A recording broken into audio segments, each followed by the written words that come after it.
You were going to tell us a little story about just past my test. Yeah. My parents had a big Volvo estate, and there's quite a big car to drive. My parents didn't have a car. But I know you don't drive cars, Rick, but it's got a big car to drive if you've just passed your test. It's safe though, isn't it? It is very safe, that was the thing. Yeah. And come from the West Country, obviously, there's quite a lot of windy lanes. No, you're joking, do you? They have cars there. Well, here he comes. Blimey, Carl. Learned on a tractor, automatic it was. Do you want me to tell it or not? Oh! Don't give up the accent! Oh no, I'm not worried. Oh, go on. Oh. Go on. So I went to this party. You never got him being from the north. Not when he's telling an anecdote. He's never telling an anecdote. Oh yeah, fair point. Yeah, go on. So I went to a party, and I was quite excited because I had the car, the motor, and there was a chick heading down to the party that I was like, I had my eye on. And I thought, now I've got a car, and going to the party, it's going to be amazing, right? And various friends had said, like, can we get a lift? I thought, yeah, groovy. Yeah, I'll pick up the chick as well, who's a friend of a friend. Yeah. So cruising down to the party in the motor, the Volvo estate, and there's nothing sexier than that. Slipping a little bit of Billy Joel on the stereo or whatever. Oh, something classic. Exactly. And maybe it was Billy Ocean. I think maybe it was quite a Billy. Maybe it was Get Out of My Dreams, Get Into My Car. Ideally. Yeah. So I get to the party, and inevitably it was one of those house parties where the chick that I had my eye on, she kind of was chatting to other guys, and she wasn't really paying attention to me, and I was sort of... Trying hard to get, was she again? Same old story. Oh, they make me They laugh. know how to tease, don't they, the ladies? They make me laugh. Who are they kidding? So I'd follow her like a dog, from room to room. Yeah. And watch her Quite while... literally. Sometimes he was barking. Yeah. And while, just watch her while she talked to other blokes. And then, obviously because I was driving, I wasn't drinking, so I was not really enjoying myself. And then somebody said, should we go and pick up Vera? And I thought, right, okay. And they went, Steve's got a car, let's all leap in there, we'll go pick up Vera. And this girl was like up for it as well, so I thought, brilliant, I'll be back in the car with her, away from all these lads. Yeah. One guy she had her eye on, he came as well. I was a little bit annoyed. Yeah. But anyway, he was in the car, so I'm driving down these country lanes, just driving along, and they're directing me, they're saying, go left here, go right. And then suddenly we stop, and one of them goes, just drive into that field, this pitch black field, right? And I'm sort of, well, it is my parents' car. Just drive in the field, Steve. I'm thinking, well, I don't want to, not seem like I'm a hard, cool, crazy kind of guy, because the chick's in the car. So drove the car into the field. They all leapt out, started running off into the darkness, shouting, Vera, Vera, Vera, where are you? So I'm just sort of sat there in the car, waiting. Wasn't Vera Lynn, was it? Because she likes to hide in fields. Bizarrely, it wasn't. Right. It was just, I was just left in the car on my own with Billy Ocean, and suddenly, out of the darkness, they come back holding a Vietnamese pot-bellied pig that they had stole from a nearby farm, and they knew that the pig was called Vera because someone knew the farmer or something. Anyway, so they got this pig, so now they're going, I'll put the pig in the back of the car, we'll take it back to the party, it'll be hilarious. I'm thinking, well, I'm not sure I want a pig and all its, piggy crap in the car, right, crammed in there. But they say, yeah, so obviously I'm thinking again, I don't want to look like I'm, a nerd. I'm terrified of that, Rick, ever happened. Yeah. So, So you go, hey, bring the pig into the car. Exactly. I'm no nerd. Exactly. Yeah, go on. So now we drive off again. I got this pig kind of squeaking in the back of the car. And, they say, stop again. Let's do some cow tipping. And they do that old thing, about the fact because cows sleep standing up, don't they? So you can push a cow over and stuff. Yeah. So they're having a wild time, hilarious. So this time, now we get to a sort of dead end in the road. And, they say, well, turn around, let's go back to the party. And I'm thinking, fine. Try and do a 3-point turn in this very narrow country lane, right? Get the Volvo estate wedged horizontally across the road. Can't get it out, just can't seem to sort it out. I don't know what, I'm panicking because there's a pig in the car, right? And, local disgruntled farmers, right? People drunk, partying, probably off their head on some kind of weed. Rick. Was it loads of blokes with, pitchforks and flaming torches Exactly. going, burn him. He's playing with our pig. Exactly that. And so that, I was so terrified that all I could think was they're going to have to send a helicopter to lower a magnet onto the top of the car to lift the car up and put it the right way around. You used to read a lot of comics, didn't you? Yeah. So, do you know what I started doing? What? Crying. Did you really? Yeah. Why? Just started crying, just very slightly, started getting upset. And the other guy that the girl fancied, he had to get into the driving seat and sort it out for me by slowly edging forward and that's backwards. That's the worst bit of the whole story. Yeah, edging slowly back and forwards. He just sorted it out, just slowly worked the car back round, and then we were off. You were just gently weeping. Just gently weeping in the back. The bloke had just taken the bird that you saw from a distance. Exactly. That was basically your wife in your head by then. Oh, yeah. Wasn't it? I can't We were believe happily married with a pig for a child. Don't joke, that could happen. I know. The pigs come, if you like. Sorry? What did you say? What did you say? What did you say? When you do what, Carl? What did you say? No, what did you say? Because I don't want to have to go to the radio authority again. What did you say then? Just remember. We are going out live, Carl. Yeah, remember Tom Binns, right? What did you say? Go on then, do a film review, quickly. Right. Well, today on film review, we're doing classic films, and today we're looking at Elephant Man, John Merrick, one of his better pieces of work. It's a sad film. I've never really been able to watch it all the way through. Sorry, John Merrick's better piece of work was him being the Elephant Man, played by John Hurt. Yeah. Go on then. Sad film. When I was younger. Tell us a bit about it. What is it about? Who's John Merrick? It's about a fella who's got a funny head. Right, tell us this. And, he lives in, I think he lives in London, in like about the 1930s or something like that. And he's being picked on all the time and stuff. And first time you watch it, you'll probably cry a bit. And then the second time you watch it, you're just sort of thinking, God, that would be bad. Sort of having a head like that being picked on all the time. Then the third time you watch it, you might think, how does he get his jumper on? Then, I don't know, I'm probably bored of it the fourth time. but it's well worth watching, so Elephant Man. Brilliant. Yeah, see it. Brilliant. I think if you want to get on TV, Carl, you'd be better as the subject of maybe like an omnibus documentary. Living with Carl. So we'll move on to this next one, right, which is brilliant. Dead short story. So, right, old woman, about 70 years old. She's normally fit and healthy and stuff, nothing wrong with her, she's having a good life. And one day, she goes for a check to the doctors, just to check herself out, because she's getting on a bit. He says, take your clothes off and that. So she does, and checks her out, says, yeah, you're looking good. Turn round. He said, oh, God. He says, you got a tumour on your buttock. Right? So she goes, oh, well, can you do anything to sort it out? So they go, yeah, we could book you in for an operation. It's best if we remove this. Books are in for an operation. Operation day comes, strip her down and that. They're all stood round, the doctors. Start to operate. It only turns out it's a pork chop that she sat on 5 years earlier, and it had stuck to her buttock. Right, Carl. I can forward you. Listen. Serious. Right, okay, Carl, I'm telling you now, I'm leaving. I'm never doing this show again. No, I'm serious. Honestly. You're talking, I've never had such, what do you mean? You couldn't believe it? No, when I read it, I said, I've got to tell Ricky this that. This woman had a pork chop stuck to her arse for 5 years, you mental case. Of course she didn't.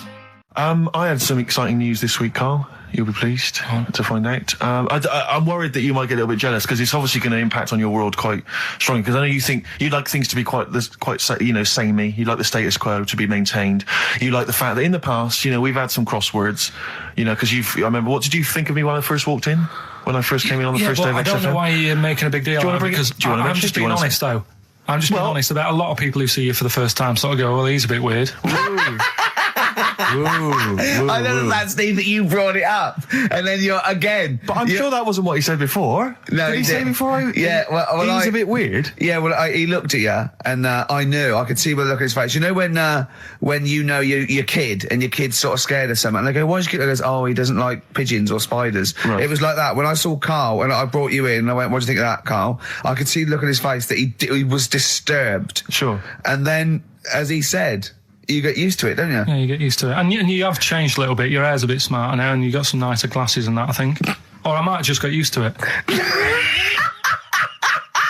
Whoa, don't bring it up, Steve. Don't look at me like that. So you say that you think some other people in the office thought the same? Do you know that for sure? Carl. Did you discuss it? Carl. Yeah, I think they do, yeah. Okay, leave it there then. But not just in the office, as you walk through the building. Oh, it's worse than you ever thought. Well, no, it's not worse than I ever thought, because as you well know, Ricky Gervais, what did I do on Thursday morning? Oh, is this the thing... For those that perhaps are not of the female persuasion listening, there's a magazine. Apparently it sells quite well. It's one of the sort of female, kind of issues magazines. I think it's called Company Magazine. It's like your sort of, I guess it's a bit like your Moore or your Vanity Fair or whatever. Anyway, they run every year the 50 most eligible bachelors in Great Britain section. Ding dong, hello. Who's in there this year? In the top 50 of the entire country? And then they vote, and they put them in order and see who's the most eligible bachelor. But that's 50 people, right? It always annoys me slightly because bachelor, it kind of seems like a more sophisticated word for loser. Yeah, Which always sort of unnerves me and also slightly. they try and do a different 50 every year, so they're getting pretty desperate to get different ones. No, because also a lot of people who are sort of like successful, are married, so there's very little to... No. There's a huge... I don't know if this is international. It could even be international. I'm not sure, actually. So I could be up there with the likes of Justin Timberlake, etc. So Fred Durst... Yeah, that sort of person, So anyway, this is what's exciting, right? Although I'm slightly frustrated because they were telling me that last year, all right, because what happens is the readers of the magazine, they vote for who they think is number one most eligible bachelor, right? Last year, the prize was a 2-week trip in the Bahamas. Okay, this year. I'm rather annoyed because all I'm going to win is a moped. That's the prize this year. That's the prize this year, a moped. Whoa, backtrack. What? Sorry? Last year was a 2-week trip to Bahamas, and this year just a moped. All I'm going to get is a moped. All you're going to win is a moped. Yeah, you got no chance. You've got no chance. Who else is in it? Well, I mean, I don't know lots from people you've never heard of. I know Duncan from Blue. Dean, so you're second to him at least already. I imagine you're going to come behind the other 49. Because there'll be people voting for me. They get to vote for me. Yeah, Steve. They'll see my photo and then they can vote for me. Yeah, according to Heat, I was 22nd most sexy man in the world. I better take that helmet back. I would. It's that thing, though, you see. This happened years ago to me, right? When, you get pally with someone and then you wind each other up and then there comes a time when you just go over the line. Yeah. Right? What happened? Well, it was this lad called Anthony, right? Who was my mate. Yeah. And we used to sort of always have a little fight in the toilet and that. Right? Sure. Punch each other. No, I want to wipe it. And the punches, used to get harder and stuff. And then, so he hit me harder. Turned out into a proper fight. Yeah. I chipped his tooth on the sink. Right? Right. This happened at school, and it was time for assembly, and I thought, and he's in the toilet crying. I thought, go to assembly. There's police in there in the assembly that day telling people about unnecessary violence. And you thought they were there for you? So I'm like, oh no, Anthony's going to come in a minute, like crying with all blood coming from his mouth. So I'm going to get arrested. Yeah. Did you go running and sleep? And that was an example of. Yeah. I mean, it kind of happened because I went out with a girl who he fancied. How old are we now? About 8 or 9. I think that's out of order, going out with a mate's girl. Yeah, but she didn't like him. He had like big ears and that. He had no chance. You're so why should I? No, but do you know what I mean? All right, I haven't got the looks like I used to. Sure, when you were 8. But that's before the stress of having head squoze and that sort of thing. I have aged a lot. Having your head squeezed. I love your own grammar. I know, that's the past tense, is it? Squeeze or to have squeezed. Oh, he did squoze his head. Yeah. Oh, brilliant. So, what about a bit of Bowie? Be my wife. Carl, I'm asking you. I think we can squoze that in. Be my wife, Carl, come on. What are we doing? Merry Christmas. We got someone on the line. Oh, right. He's here. Who's that? Ricky. Go on. It's Jonathan, how are you? Good. It's only TV's Jonathan Ross. Ross, turn your radio down, you idiot. I'm here. I like to, I haven't got a radio on. What are you talking about? We can hear the feedback. Well, I haven't got it. It's not my fault. It's your incompetent radio station. And also, didn't you hear? We said don't call him. We don't want to speak to the listeners. I'm not a listener. I'm a visitor to your shores. I'm special. You know that full well. I know you're special. Right. Yeah, what have you got a name for the band? Yeah, you ready? Yeah. Blump. Blump. I tell you for what, you can't have a normal word. If it's the monolith band of all time, you can't have a regular word. It doesn't make sense. How can you have a regular word? All these ideas you come up with are rubbish. You need a word which only stands for that one thing. No one's heard it before. No one will use it again. Blump. I can't help but feel that that's a more appropriate name for maybe one of Ricky's bands. Yeah. I love seeing that picture of him in that band. You see it everywhere these days. He was like a girl. He was like a little girl in a suit. It's like a little dyke at a wedding. What was that? That's got to be the kettle calling the pot black, surely. Yeah, I've always looked nothing but 100% heterosexual. We're not sure about. There's not anything wrong with it. I know that, but look at you. I actually had to get that in. There's not anything wrong with it. I'm Jonathan Ross. Oh dear. I was thinking the other day, right? Oh, yeah? The Comedy Awards. Yes, sir. You didn't have to say some awful things about poor celebrities, poor has-been celebrities with coke addictions and fat lips and faces that where surgery's gone wrong and everything. And when they're on the show, they're going, "Oh, you look lovely." Yeah, oh, I'm nice to them. good. Well, I'm nice to them to their face, but obviously when I'm not with them, I like to let my true feelings be known. What's wrong with that? That's how everyone. Well, I'll tell you what, you can get anything off your chest you want on this show. Any celebrities you want to talk about? There's no one listening. Yeah, it's just between me and you. A lot of people listen. They listen to my show, and after they've had a few hours of good laughs, they like something bland to just cool them down afterwards. So they flip over. We know this happens. Did you mention my DVD on your radio show? You know what? I forgot to mention it. Christ! I meant to mention by the office, but I forgot to mention it. And then I thought afterwards, it's not like he needs the cash, is it? It's not like he needs it. It's not like it is, but he's probably earned more money in a short space. You're like a lottery winner, and you've got about as much taste. You're like one of those burglars who's won the lottery.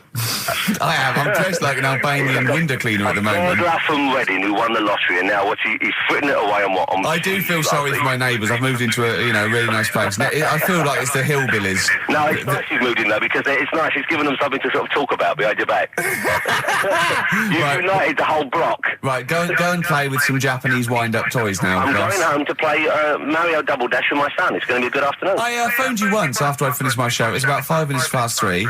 Yeah. And I don't mind if I said, how you doing? You went, it's brilliant. You said, this is what you said. You went, everyone's out. Jane's taking the kids out. I've already masturbated twice, and I'm playing with a new Japanese toy. I'm masturbating now. This will scare you. Now, Carl, you will be a little bit unnerved about this. Have you seen the film Jurassic Park? Yeah. You know what happened there? Well, according to the Sun here, it says scientists are planning to clone mammoths for a theme park. Look at his face. Look at that. He looks like a dog caught in the headlights of a car. He's terrified. I love Carl. He's sprung to attention Carl. there. Is that the best news you could have? Man moths.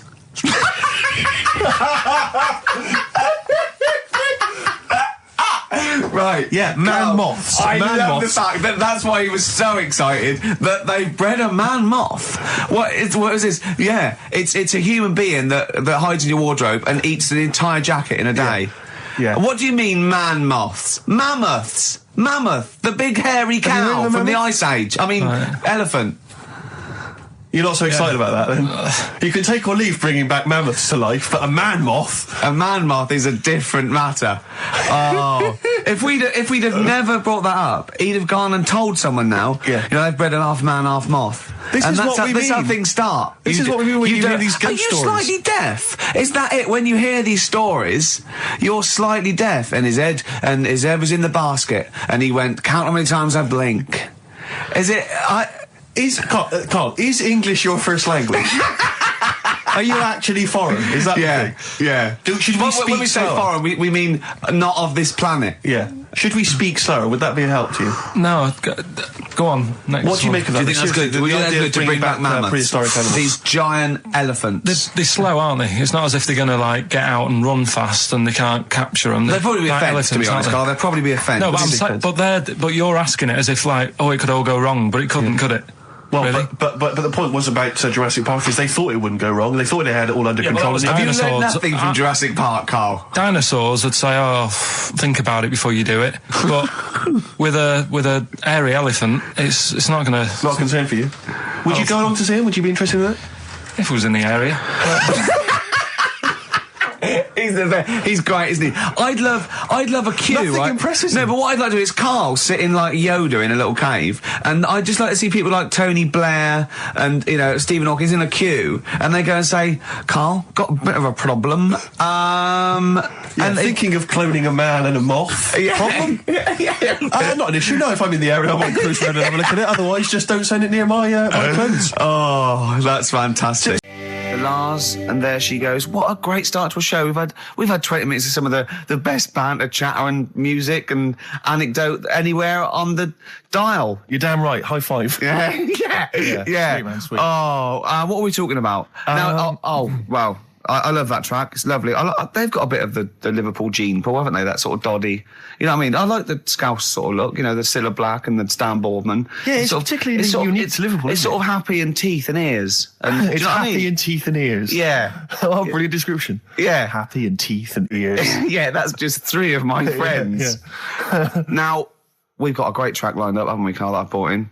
Simon and Garfunkel. Now, I'm not ashamed. As you know, me and Steve aren't worried about being part of a trend or you know, being trendy or jumping on about it. Steve particularly doesn't worry about, like, looking good or, Well, you know. No, I'm saying, no, as a compliment, he doesn't worry about walking along like that or, you know. Well, I'm looking good. No. But I'm saying you don't mind the insults freak boy or goggle eye or... swore off a duck's back, mate. Do you know what I mean? Or a new phrase that's been coined because of Steve's face, walk off a frog's back. Who's saying that? Just a lot of you, a lot of friends and that. But I mean... my friends? Yeah, a lot of the people. Can you name names or? I can't really. Big promises you can't. I can't. I can't really. Mess anyone up? I think it's the Kaggle. Looks good. It does look It's good. waterproof, Rick, and it's also stylish. I wear nothing underneath, so it's tight to the skin. It gets sticky in bad weather. Is that why you sort of It's rustle? sexy. But what's all the? Is there abuse? What's this? No, they just say. Because I'm a pretty trendy guy, but I, as you say, I cut my own trend. You know, I make my own style. Oh, dear. So just go back to insults briefly. Go on, You know, Goofy. saying. Oh, no, I see that's... Goofy, that's not fair. No, because that's what he said, it's in my head. What do you mean he said? No, When did he say that? No, I mean... When did you call me Goofy? No, he didn't. He said about what's in Baldy? the head. Hey, no, when it's... come on. Come off it. Don't What? Who's start calling on me it. Goofy? No. I'm not even goofy. Goggle-eyed's fair enough. Yeah, but you can sort your look lanky. out. I can't. What do you mean I can? How could I sort my look out? I'm not even goofy. That's not fair. You've got the proper features. What? Just needs sorting out a bit. I can't help it if my hair's not good. I noticed the other day when Carl was sitting on your knee having his picture taken. It's a long story, right? He's got a completely spherical head. It's slightly too small. I'm not being funny because, I mean, you know, I'm not perfect. But he's got a completely spherical little head. He looks a little bit like a baby hamburger. You know Hamburger off McDonald's? Sure. He looks like a little baby hamburger. And it's sort of quite put upon. It's Suzanne thinks I look like that thing in that Dulux advert. Do you know when the woman pulls the head off that? That little plasticine morph type. And then they make a new head for it. And it's like a little head. really. And that's your girlfriend saying it. I know.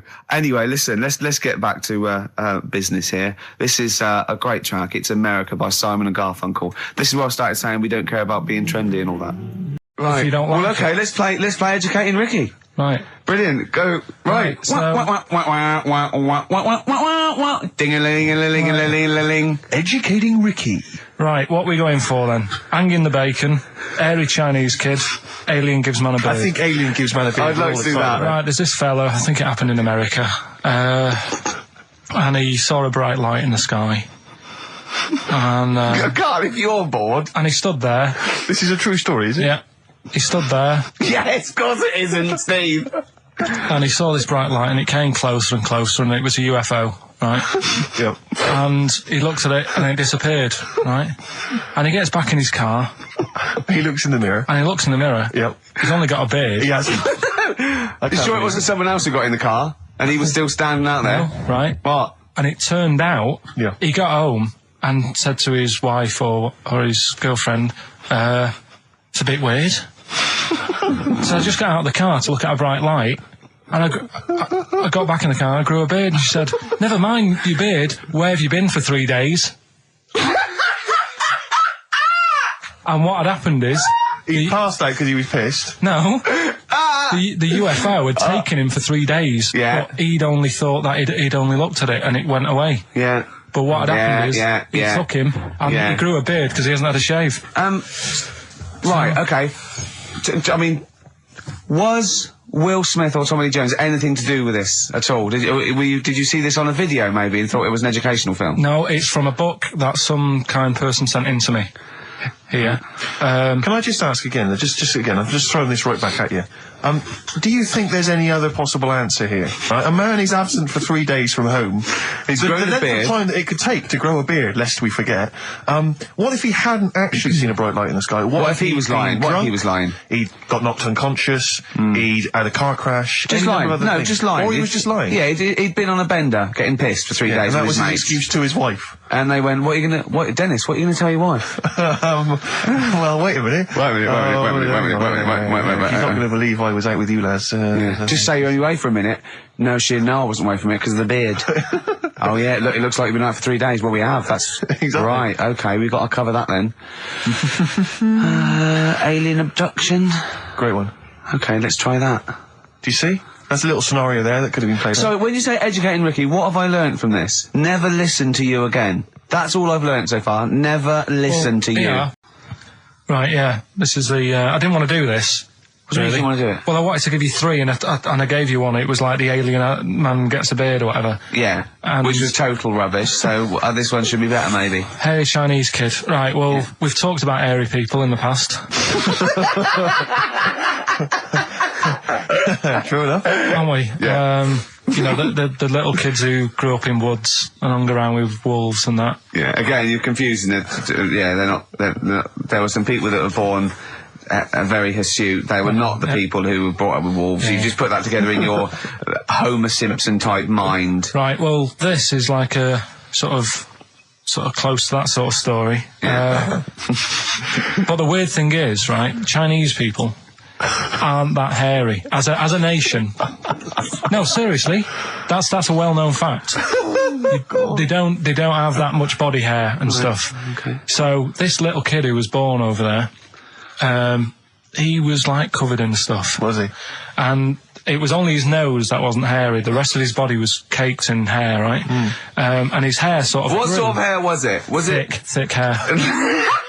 No, what I mean is, was it sort of like a pony's mane, so he just looked like an Ewok? You know what I mean? Just like hanging down sort of straight, dark hair. In the picture, it looked like it grows from his eyebrow. It grows from his eyebrows quite thick, and then it just goes all the way over You his don't head. think it was just really long eyebrows that he'd done a comb over? No, it was all over his body. It had a picture of like his back and that. Yeah. And Had he styled it? Had he styled it at all? Did he have it in a quiff or? no, it was just hanging everywhere. all over him. Yeah. And they were like, you know, this is a bit weird happening in China, where we're not normally that hairy. That was the scientist speaking there. And the local press and that were getting him down, calling him Monkey Boy and all this. Oh, And thinking Chinese press. but the doctor, Yeah. Oh. They're cruel, aren't they? It's like those game shows. That's Japanese, isn't it? Yeah. That's what, yeah. and the doctor said, Was Carl talking through all that time while we were just like talking to each other then? Because I turned round and I still saw he was talking. Go on. So anyway, the local press came in to see the hairy boy, the monkey yeah, boy. and they were like being tight, and taking the mickey out of him. And the doctor said, Showing him nuts. he's only hairy. Said he's a healthy young kid. The only faults he's got is he's got a little bit of eczema and a boil. And he said everybody should just treat him the same. And I think he grew up a healthy kid. Yeah, so that's the. That's the end of the story. That's not a story. Why? But I've got nothing. I don't know what to say to that. So someone in China was born slightly hairier than the rest, and he was normal apart from eczema and a boil. That to me isn't a story.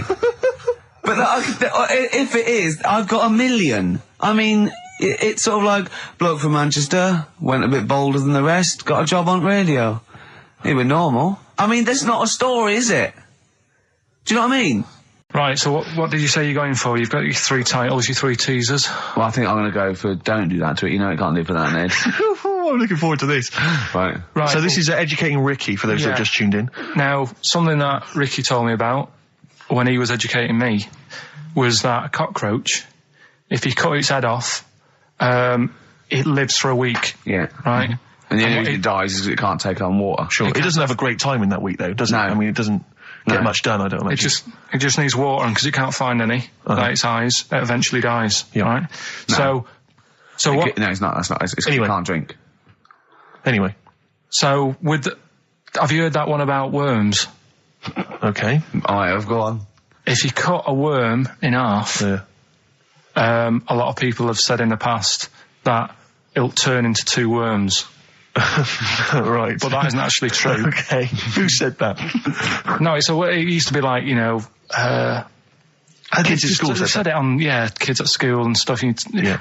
So that, you know, a lot of people think that. Don't pick him up on stuff, Steve. It's bad enough. Sure. So, but what they can do, if you get a worm, right, and you find out which end its head's at. Right. If you you've got its head there at the left-hand side, right, and if you sort of cut it in half, Right. but not in half, so there's more of its neck than the tail, if you know what I mean. Yeah. Yeah. The bit that you've cut off will sort of die, and the rest of the worm will get better. So in a way, you can cut it in half, and it'll survive. but only one half will survive. Okay. Yeah? What have you learned there? I wish you hadn't chosen that one. I know, because it's not. There's nothing, is it? Yeah, You know that joke, how do you tell a worm's head from its eye? You put it in a bowl of flour and wait till it farts. Yes. Right? I told my mate that, right? And he went, what if it coughs? Yeah? Yeah? Yeah. Yeah. So, there is a bit of truth in that myth of cutting one in half. Where did you get this information? I don't understand where you get this information That was from the Fortean Times. It was like the myth about worms. Yeah. That was the big article that week. Did it take you as long to read that article as it took you to tell us just then? I like the fact that it starts off debunking a myth that we hadn't heard of anyway. Exactly. You know the big thing about cutting a worm in half and making two worms? No. Yeah. What's the other one? It's not the thing to do either, by the way. Don't go doing it. No. It's not very nice. But, it's cruel. But it can get by and if it's you pointless. do. Yeah. There's no scientific worth in that. Well, there you go. Okay then. So the others now, you see what I do. No, I'll tell you the other titles. You're not having them yet. That's the whole idea of this. People will be driving or about to go out doing the shopping. They'll think about that now. What was the other two? Well, the other two They won't think about that. They've forgotten that. No, they will. No, they've forgotten that already. If only it was raining and what's tomato with you. Right, I'm looking forward to that one. No, you've got to tell them tomato with you. Look what's happening. You see, you already want more education. And this is what listeners will be doing. I tell you, I wish you were a teacher. I so wish you were a teacher. Do you know what I mean? Kids would be saying, I know it's 3:30, but I don't want to go home, I want more. Yeah. And that's what I'm doing with you. I'm teaching you. Why are you teaching me things about not to cut worms in half and what's tomato with you? Please tell me what's tomato with you, Carl. In a bit. Okay. Educating Ricky, we got two left, don't we? I'm looking forward to these. We've still got two more. We've still got, if only it was raining. And, what's tomato with you? Coldplay, the scientist on XFM 104.9. I know what it is. I know what this is. Okay, I've not heard this. Right, there's a little midget. Right, there's a circus. I'm loving it already. Circus going on somewhere. I think it was in America. And is that present day or old times? I'm talking like in the last 3 weeks. Okay. Right, little midget. Circus, really packed out show. People are loving it. Steve, you'll ask the same question I did. I know. So there's a little midget jumping up and down on a trampoline. What circus is this? Right. I'd pay good money to see it. So everyone's clapping and he's getting carried away. Because he can't believe they're loving it. I didn't know they'd like a little person on a trampoline, but they love me. But you know what it's like when, if there's a crowd of people sort of encouraging you to sort of go higher and stuff. Yeah. And I'm sure he knew it was getting out of hand. But he was jumping and he was coming down, they're all going higher, and he's going really high in the air, right? So he's doing this, crowd are clapping. There's a hippo, right? Just sat next to the trampoline, getting ready to come on and do his act. Oh, right, I thought he was in the audience. Getting ready to do his act, Steve. Yeah. So he's a ventriloquist. What do you mean he's sitting by the trampoline waiting to do his act? Because why does he sit in the dressing room and they go, 5 minutes, Mr. Muss, 5 minutes, Mr. Muss. So anyway, right? So the hippo's there. He's getting annoyed, is he? Because the midget's he's going, how can I follow this? This is really annoying. They're going to be, no. So he's thinking, he's already done the trampoline, my pogo stick act is never going to work. Yeah, go on. So there's a hippo waiting. See, it's a great story, and I just know he embellishes it or it gets slightly wrong. Go on. So there's a midget jumping up and down. The hippo's getting annoyed. The crowd are going mad. The midget's loving it. Can't believe his luck. Although you think he probably knows he's dicing with danger. Yeah. So next thing you know, they're all saying higher. He gives it one big, heavy sort of landing on the trampoline. Goes really high, but goes off at a funny angle. Oh, hypotenuse. Okay. Yeah. And sort of flies up. Hypotenuse! Sure. Flies off at a funny angle. Ooh, Hippo's there, swallows him whole. Crowd are clapping, thinking that's why the hippo was waiting there. Rubbish. Rubbish. It's not rubbish though. But no, maybe there was an accident in a circus with a midget and a hippo, but at no point was this hippo waiting to go on going, come on. The midget flew off at hypotenuse and landed in the hippo's mouth and was swallowed whole. This is what you embellish it. That is great. And what's I that? have to say though, Rick, when I heard midget trampoline hippopotamus, I was thinking actually waiting to happen. Yeah. So. Yeah, maybe. I mean, it is that you should never put those three together. Never. It's a recipe for disaster. Everyone textbook. knows that. Midget trampoline hippopotamus. Are you mental? You're asking for trouble. Well, You know, when he told me it, he said, and the midget, he didn't mention the hippopotamus, and he said the midget went on, and soon he fell off, and the hippo ate him. And I said, sorry, what was the hippo doing there? He went, it's a circus. I've never heard of a circus having a hippo. What do hippos do? What can they do? You can't train them, can you? What do you? Aren't they like very deadly? They're huge, aren't they? You can't have a hippo in a circus. are you sure? You're not thinking of Zippo. He's neither kind. Yeah. And it wasn't some sort of where Zippo was eating a midget and it's some sort of horrible sexual act. No, it was definitely. I heard it on breakfast, right? Okay, sorry. No, it's definitely fact. Yeah, okay, It's definitely right, truth. okay, good. Chicken, you believe it? Chicken, you believe it? Back in 1945. You looked it up the date. Got a specific date. Wow. Mate Jonathan sent this one. You know him as well. It's a lad at the BBC, right? He emailed this one in. So thanks for that. Chicken. It's called Mike. There's a chicken called. Sorry, I missed a bit there. There's a chicken called Mike. chicken called Mike. Okay. Right? Yeah. What happened was, it was living on a farm, right? Loads of chickens knocking about. And the owner of the farm is like, getting ready for tea, and his wife says, go out and get a fresh chicken, because my mum's coming round. So he thinks, well, I want to get a good one in, because I want to impress her. Cause back then, even then, they wanted to impress the mother-in-law and that. So they said, all right, I'll just nip out and get one. So he sees Mike, chicken, running around. Is this during the war or after the war? 1945, I'd say that was after. No, it ended, well... It ended in 1945. Yeah, Okay. September, go on. So, chicken's running about. He thinks that one, that looks all right. I'll have that one. Mikey. So he picks it up, and he cuts his head off. Oh. Puts it on the block, cuts his head off, runs about a bit, like they do. He thinks it'll stop in a minute. Keeps running about. And what's going on here? Right? He's now like chasing the chicken without an head. Yeah. He's saying he should die in a minute. Anyway, doesn't die. Chicken's walking around with no head. Lives for 18 months. Yeah. Chicken with no head. Yeah. What do you think of that? Well, I'll tell you, I've heard this story before, Rick, and the explanation, as I understand it, was that certain vital cords, spinal cords, weren't severed when the head came off.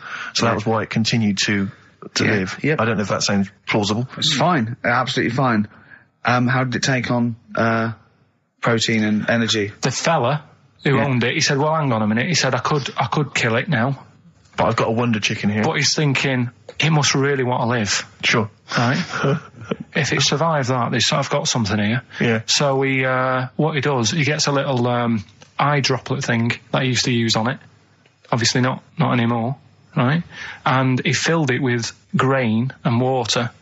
And it had a big hole in its neck where its head used to be. And he... Incredibly.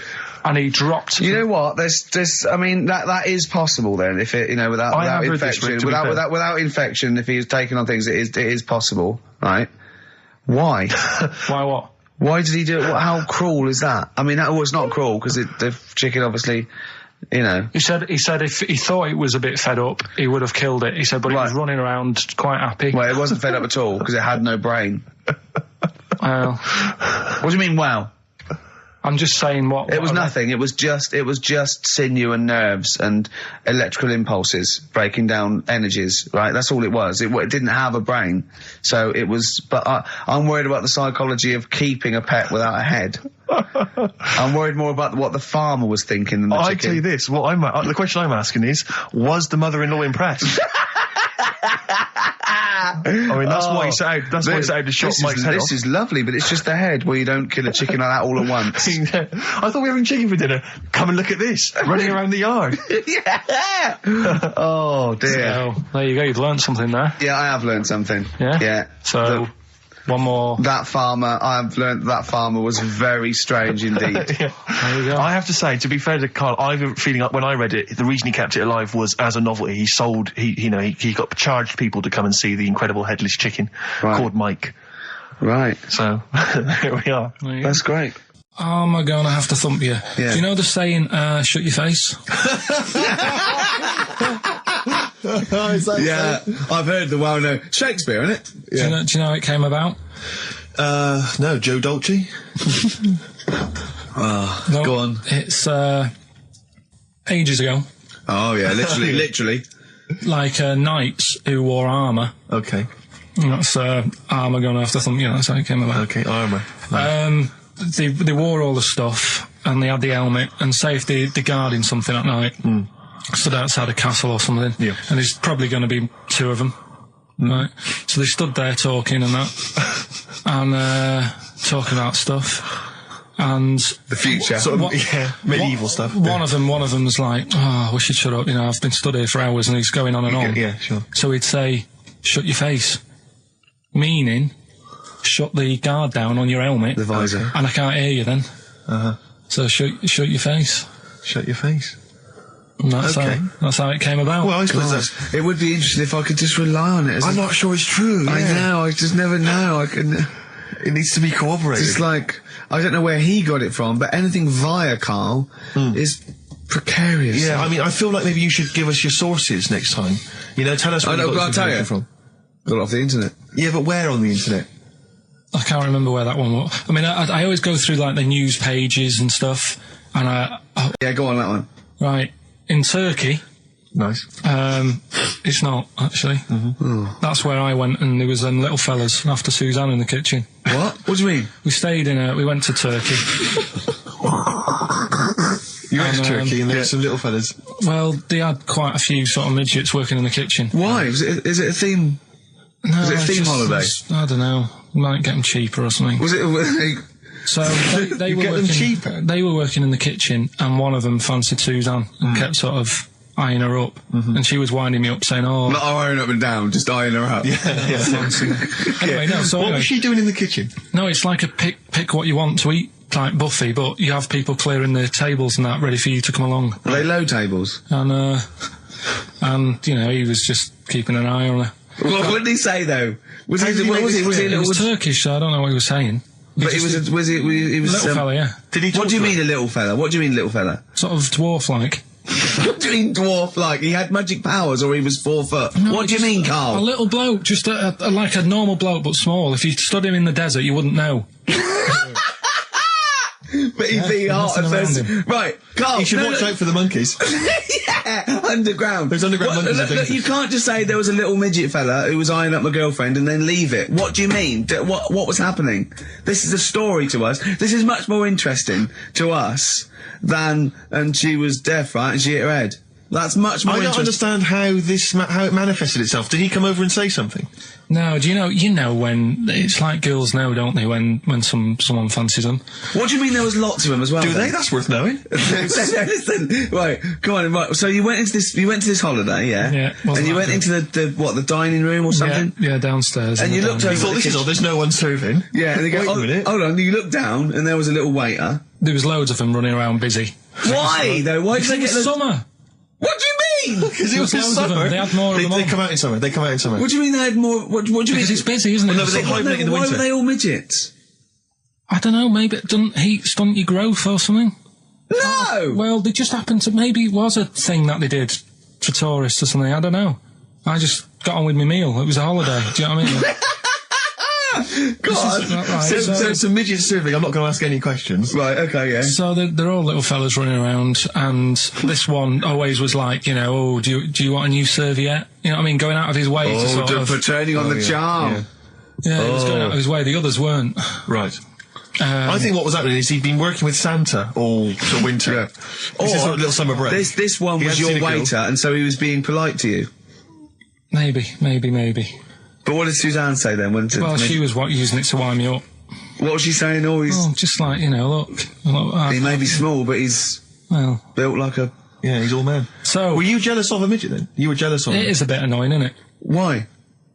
It wouldn't bother me as much now, because I've been with her for ages. Right. But at the time, that might have been one of our first holidays, and it's like, you don't know, want to be what's going thrown on? away I paid by for it. this holiday. Yeah.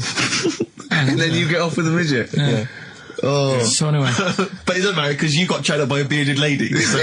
yeah. I'll tell you what, no, that's got nothing to do with that. What were you going to say? What were you going to say? I was going to say the hotel was half board, and maybe... Oh, right. Let's explain it again. If you knew, I'm sort of on a bit of a mission to find out, we've got a lot of animals and insects in the world and stuff. Yeah.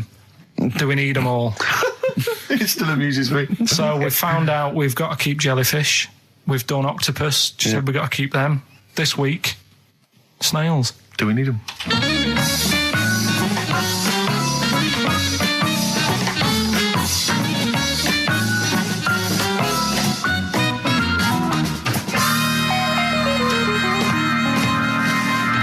Just doing some research, right? I'm sort of working my way through different creatures and insects and stuff that's on the planet. Yeah. Right? And finding out if we need them or not. Right? Yeah. Do you know much about snails? Well, sea snails. Well, yeah. Snails in general. Don't know much about snails, land snails. I know a bit about sea snails, like whelks, top shells, that sort of thing. Would you say they're important? What sort of sense do you mean by important?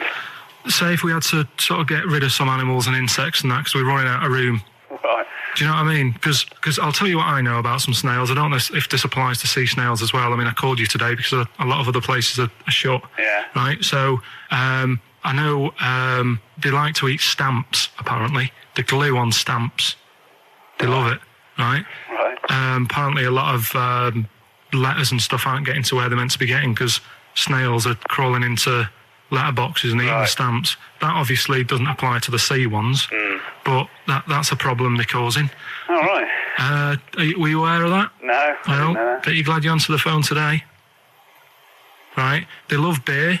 Beer, yeah, who doesn't? And also, I don't know if this is right, but I heard that they sleep for 13 years, or can do. Right, I wouldn't know if they can sleep for 13 years or not, but... I mean, sea snails are pretty important. Yeah, they do quite a good job in the sea. They graze on algae and they provide food for other animals. I mean, you can say that about any fish, or any animal. Why do they exist? Would you be upset if someone said we're getting rid of them? Oh yeah. You would be. They're an animal, I wouldn't. Forget being like favouritism and all that I get for them, right? There'll be other things knocking around you can sort of spend your time looking after. You'll still have a job. Don't be worrying about that. Because I'm not going to get rid of all the fish. Jellyfish need looking after, so you're safe. Yeah. But do we need them? Come on, there's loads of people saying, come on, we've got to move on through the animals, and you're holding them up saying, well, I want to keep them. Well, who's saying we need to... That just sounds a bit crazy to me. Just imagine. Do you know what I mean? And they would come to you because you work in an aquarium, so they'd be asking for your advice. Right. And you're slowing it down. Well, they asked my advice and I'm giving it to them, so, that's what I think anyway. Yeah, but snails, I mean, like I say, they drink beer and that, What did they do apart from some food for a whelk? They were around, their descendants around a lot longer than we have been. Yeah, they've been around a long time, but what have they done? Well, they've survived that long, so they must be doing something pretty good. Well, apparently they sleep for 13 years, so really, even though they've been around for ages... I think that sounds a bit... But I don't think they sleep for 13 years. Not all of them, just the tired ones. So, snails, do we need them? Well, yeah, I just think they've got to, just as, it's not for us to say, do we need them or not, we can't just... So you think we should keep them? Yeah, definitely.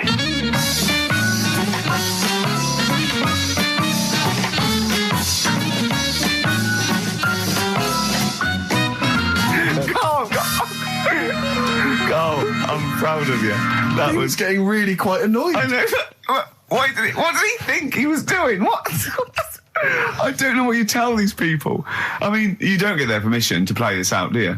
You just don't say the that. thing is, right, I sort of told him what it was about, but we won't say who he is or where he works, because it doesn't matter. I just needed to speak to someone who knows. I know the fact that you were trying to get an answer out of him by suggesting that he would be safe, because he could look after jellyfish if he gave the okay to destroy snails. He was getting livid, you could tell. Oh, God. Brilliant. So he's been around a long time, but what have they done? That was great, Carl. Play a record. Well done. You were filling in a form, weren't you? It was all like your girlfriend thinking you're a div. And it's happened before, isn't it? Because she came home and you'd filled out a form to get a job once, hadn't you? Yeah. What was that for? Granada Telly. and on it, Well, let Carl explain. yeah. You see, this is what annoys me with job applications, because rather than just saying, do you want the job and what can you bring to this business? Yeah. Do you want the job is a good one. Because the thing is... That's sort of the one for the boys. No, listen, right? Because if they say no, I don't think they want the job. Yeah, but listen. Go on. I mean, I presume with what you do, you have to take people on and stuff. What, in a fight, you mean? You know what I mean? Yeah. And I think it's more important that you're willing to graft and put the hours in. Sure. Than say that, you know, you did well at school. Yes. Sure. Because if I wanted to, I could have done well at school. Of course. I just didn't want to. Yeah. So where's this going? So you had the application form. So when it came to the qualifications bit and that, I couldn't fill them in because I didn't have my qualifications. And it was also asking about your languages. And I put down English quite good. English quite good.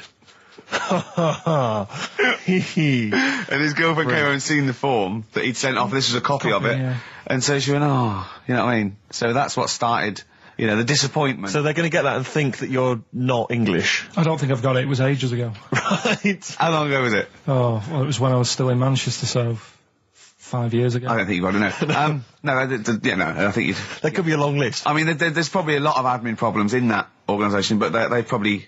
But what I meant by it is that you know, I can speak English, but I don't know all these long words that people use all the time. Yeah. Oh, God. Oh, can I just tell this quickly? In the week, I'm talking to you now, the listener. Usually I don't. Yeah. Carl said, about embarrassing him on air and that, and he's worried about his education, and he was worried about not knowing long words. Like, we come up with any long words. And he said, no, I was scared, you were going to ask me something about, someone, and he's Eastern European leader. His surname is Milosevic. And Carl said, so I learnt it this week, and learnt it so you can't catch me out in case you say. I said, what? And he said, he thought about it, and he went, Flobodan Milosevic. Got the surname right, though, didn't he? So what's his name? Right? What's his name? That's how Bill and Ben would address this leader. How would they have said it? Flobodan Milosevic. What's his name? Slobodan Milosevic. Yeah. Well done. Ricky Gervais with me, Steve and Carl. Carl, why have you got a headache? You got a headache? Just a bit stressful because the moves on this week. Are you moving house? Oh, by the way, the XFM listeners came round to my house and bought the futon and table. Did they? Well, they're happy with it. Quite normal. They were well happy. Yeah. Couldn't believe the luck with it. What do you mean quite normal? What do you mean quite normal? Well, it's always a bit scared, isn't it, getting people round. I imagine they were scared. Yeah. And were they excited to see you? Could you tell that they were pretty pleased to see you? No, I don't think so. I mean... You're Karl Pilkington. Yeah, but the fellas sort of... I mean, they brought the whole family round, which was a bit odd. Well, it's not often they get the chance to visit a living creek. Anyway, no, they were nice. And you're moving now, yeah? He said he phoned me up today. You know, it was absolutely tipping it down. Right? He had to cycle in. Right? Because he said, because of the move, he doesn't want to leave his bike round there. Right? And he said, and Suzanne, I can't say this in case he's listening, can I? He won't know. He said Suzanne's hired the oldest removal man in London. You should hear him. And the thing is, right, we booked him because everyone else happened to be booked out, but this fella's free, right? So he called up this morning. I've never spoke to him, but he was on the phone. He sounded about 90. Yeah. Carl thinks that he's going to have to do all the work. And the thing is, right, cheap. It seems to be All he cheap. wanted some Werther originals. Yeah, Right, yeah. listen, it seemed to be cheap because it's £50 an hour. But how long is it going to take him? Yeah. Oh, that's So- genius. When's the move on then? When's the... Oh, he's coming round. He came round today to bring some empty boxes, and he was struggling with them.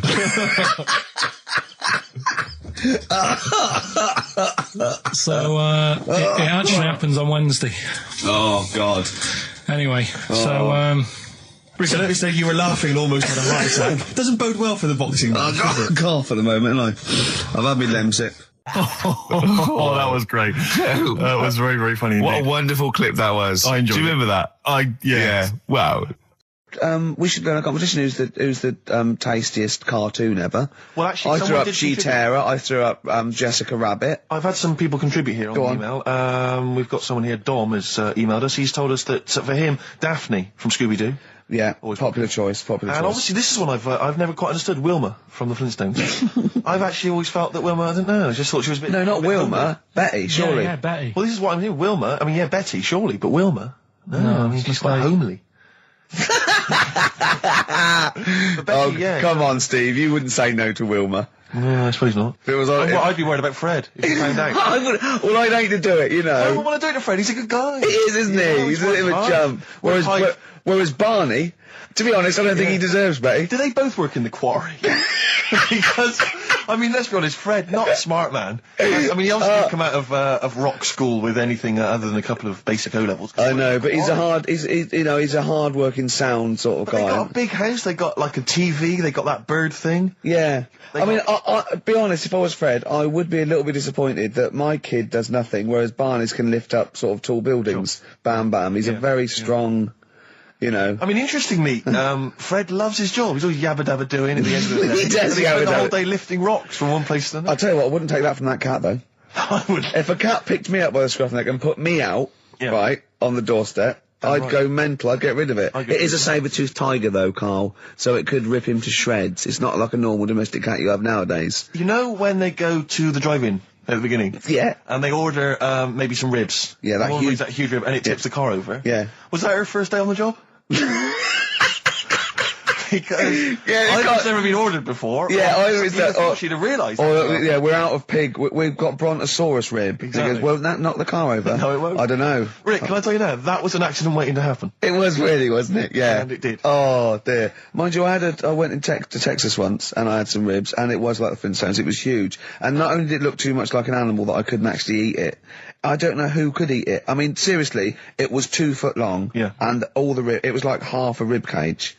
And it's incredible. My friends lived in Texas for a while, and they once were in a kind of diner, and there was you know those kind of benches that are attached to the table itself, like a kind of picnic bench. Yeah. And this huge fat guy came in, he came wobbling, he ordered like this kind of everything you can eat meal, and his fat kind of sort of his big fatty fatness fatted on the fat table. It wrapped itself around the table and everything. He was chowing down, and when he tried to leave, the table came up with him. Oh no! Imagine that! I mean, they are fat, aren't they? They're big people. They're huge people. But it was that thing we were talking about before, that bloke on Jerry Springer Show who was like 80 stone, right?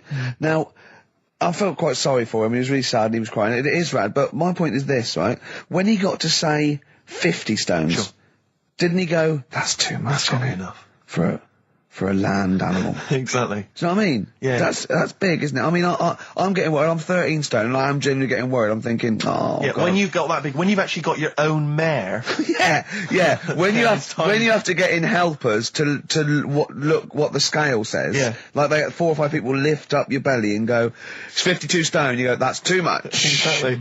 I'm going to only have 9 breakfasts when you begin to appear on the Ordnance Survey map. yeah, exactly, yeah. When you've got your own symbol. It's like, we can see 2 things from space now, Fatty and Steve Merchant. We'll be landing at about... Well, no, I'm just saying at all, you're not fat, are you? You're freakish and big. Just another quick thought. Someone's mentioned Daphne from Scooby-Doo, but I've always had a soft spot for Velma.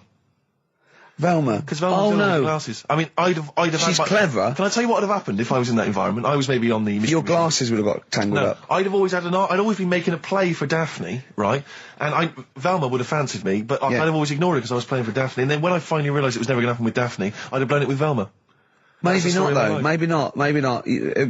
Sometimes those, they might, appreciate honesty and go, listen, I've been hitting on the good-looking one. Yeah.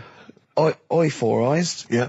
Do you fancy it, Chubbs? Exactly. Something like that. Let's be honest, is what you're saying. Well, yeah. I'm wondering, I don't mean to be libelous, but Velma, she was quite short, the glasses, the short hair. Lesbian. Hung around with the dog and lesbian. The bloke. I'm beginning to wonder if she was... Yeah, maybe. I was like, see...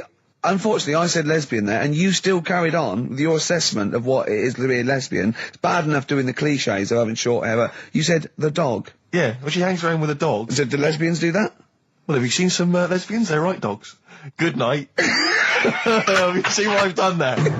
You know what I've done there, Rick? Comedy award winning. Okay, it's the film review. Carl, you just tell it from the heart. Tell us what you thought about the film, what you thought the... Can I just ask, is this the first time you'd seen Gladiator? You'd never seen it before? No. Okay. And what were your thoughts? Okay. The film review. Gladiator. it's all right. Nothing great. It's like an old, sort of an old version of Rocky done in the olden days, really. Right. A bloke fighting other people. Sure. How sort of well known is the story? Do you reckon people know the basics? Well, just very quickly, just do the plot. Quickly. There's a guy called Max. Maximus, yeah. Yeah. There's Caesar, and there's Caesar's kid, and Max goes to war, sort of wins it, comes back. Caesar says, "You're good at what you do. I wish my son was as good as you. So I want you to be in charge when I die." His kid finds out, a bit annoyed about it, kills his dad, because he don't want anyone to hear that he said that he wants him to be in charge. Yeah. So his kid gets in charge and thinks, "I'll show you. You're not going to be king. I am. You're going to be a slave or something." And then next thing you see is... Sorry, can I just stop there? My only thought is the film's 3 hours long, so maybe we shouldn't go through the whole plot. We've done the first 10 minutes, but go on. So, yeah, he's a slave and then... Yeah, but then, that was an interesting bit that I thought, right? I mean, I was watching this with a girlfriend, she was already annoyed because she wanted to watch Friends on E4. Okay. Yeah. It was a good episode as well this week. Was it? Yeah. Don't tell her that. Okay. Right, so she was annoyed and she said, "Come on then, put it on."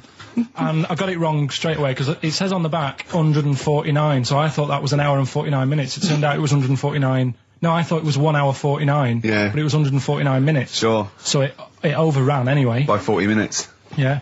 So anyway, the interesting bit was where he was going across the desert on a horse. And I think to show you how long he'd been going across the desert on his horse, he's showing you a shot of the horse's knees and they were bleeding. And I just wondered whether that's what horses do if they run for a long time. Do you know? I don't. Good. Right, so anyway, so he goes on, he keeps going on like this.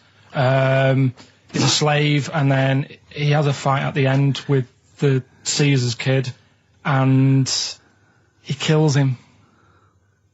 And that's how it ended.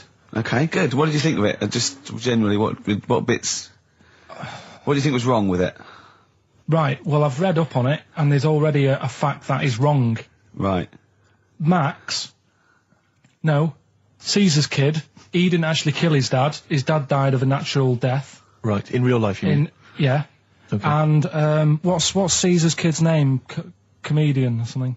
I think it's comedian. Yeah. Yeah. That's where the name comes from. When a funny person is called a comedian. He didn't actually get killed in real life by Max. No. He died by his sister poisoning him, and he didn't. No. Are you saying that this is not a historical document? It's wrong. All over the place. Yeah. Well, next week I'm giving you Braveheart, and that is actually true.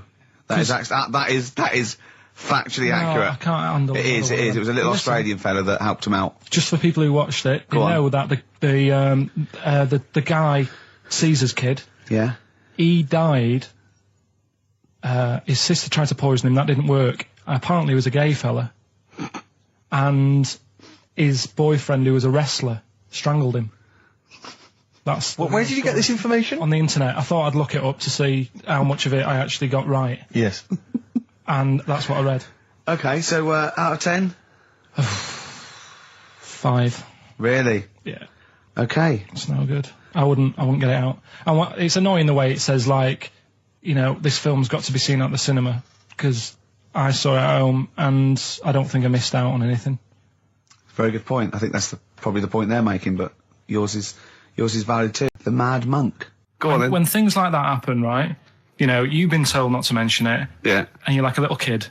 Yeah. And once things are in your head, yeah, it's difficult not to mention it. I mean, when I was a kid, yeah, right, yeah, my mum's sister Hazel, right, was seeing another bloke. It's weird because she's a lesbian now. That's really weird. That must have been an interesting Christmas. But anyway, she was seeing this bloke, and he looked like Ken Dodd, apparently. He looked like Ken Dodd. Looked like Ken Dodd. So people said, don't mention it because it gets on his nerves when you like meet him and you go, oh god, you look like Ken Dodd. So I said, all right, his name's Will or whatever. And I was introduced to him. First thing I said, nice to meet you, Ken. Did you do it as a joke, or did you? No, because you know when you know, it's like, I'm not allowed to say that. I can't say that. I mustn't say that. Can't. And then I saw him. I thought, Jesus, does look like him. It just came out. Was it Doddy who turned her into a lesbo? Do you think? Well, he wasn't a good-looking bloke, so possibly. She started going out with Esther Ranson then, which is weird. Out of the frying pan. What was the story with the lesbianism then? How did she announce that to everyone? What age was she when she realised? Well, I mean, we're not a close family. Do you know what I mean? We're not a sort of family who keeps in touch with everyone. And I think my mum called her up one Christmas and sort of said, you know, how's the Diddy men? How's Nutty Ash? And she said, oh, no, I don't do that anymore. I'm knocking about with Sandra or whatever. Right. And it was like, oh, right. Not big butch Sandra with the big earrings and the skinhead. He used to live down the road from you. I don't know. He used to get Doc Martens wholesale. That's Sandra.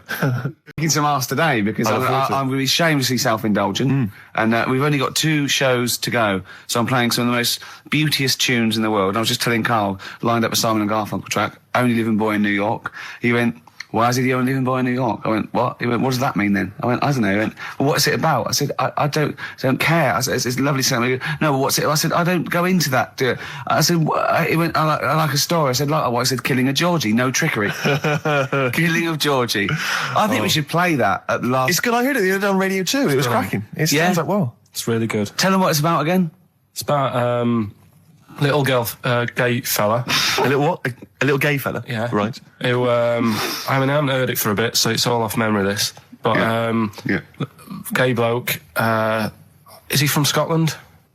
I have no idea. But he's from somewhere where gays aren't liked. Okay. Right? No. No, he is. George Boy was gay, I guess, nothing more than the kindest guy I ever knew, right? Now, all he did was, right, his father said, how can my son not be straight? Kicked him out, right? Goes to America. Yeah, but you can handle all that. You can handle your dad not getting on with you if other people around you are into the same scene. Yeah. But he was like, he was left on his own. He didn't know what to do. Yeah. He was getting stressed out. Yeah. So he goes... And this was before. I mean, this is... when did this record come out? 77? 77, yeah, something like that. Right. And he's... During punk. Right, I see, yeah. So, you know, the village people had come along and made gay cool. Yeah. That had already happened, but it wasn't respected. But he was watching the telly or something, and he saw that New York had loads of them over there, and they're all having a good time. Sure. No, sorry. At no point in the song does Rod Stewart say little gay Georgie was watching telly and saw loads of gays in New York. At no point in that song. No, but this is what I like about that song. You sort of picture what's going on. You make it up. Yeah. Okay, so the little gay fella was watching telly, and there was presumably the and now from New York, the gay show. Yeah. Or whatever, because it was a big scene over there, wasn't he, in the 70s? Yeah. Okay. Right? Go on. So he goes over there, and he's having a great time and that. He's meeting... Went to New York town, very quickly settled down, soon became the toast of the Great White Way. Yeah, they loved him. All the old queens blew a fuse. Yeah. Yeah. And then, I don't know, he was out late one night. Yeah. And he's walking home. Yeah. And gets attacked, gets killed, and he's lying in the... They didn't intend to take his life, they just pushed their luck a little too far that night. Yeah, you see? So...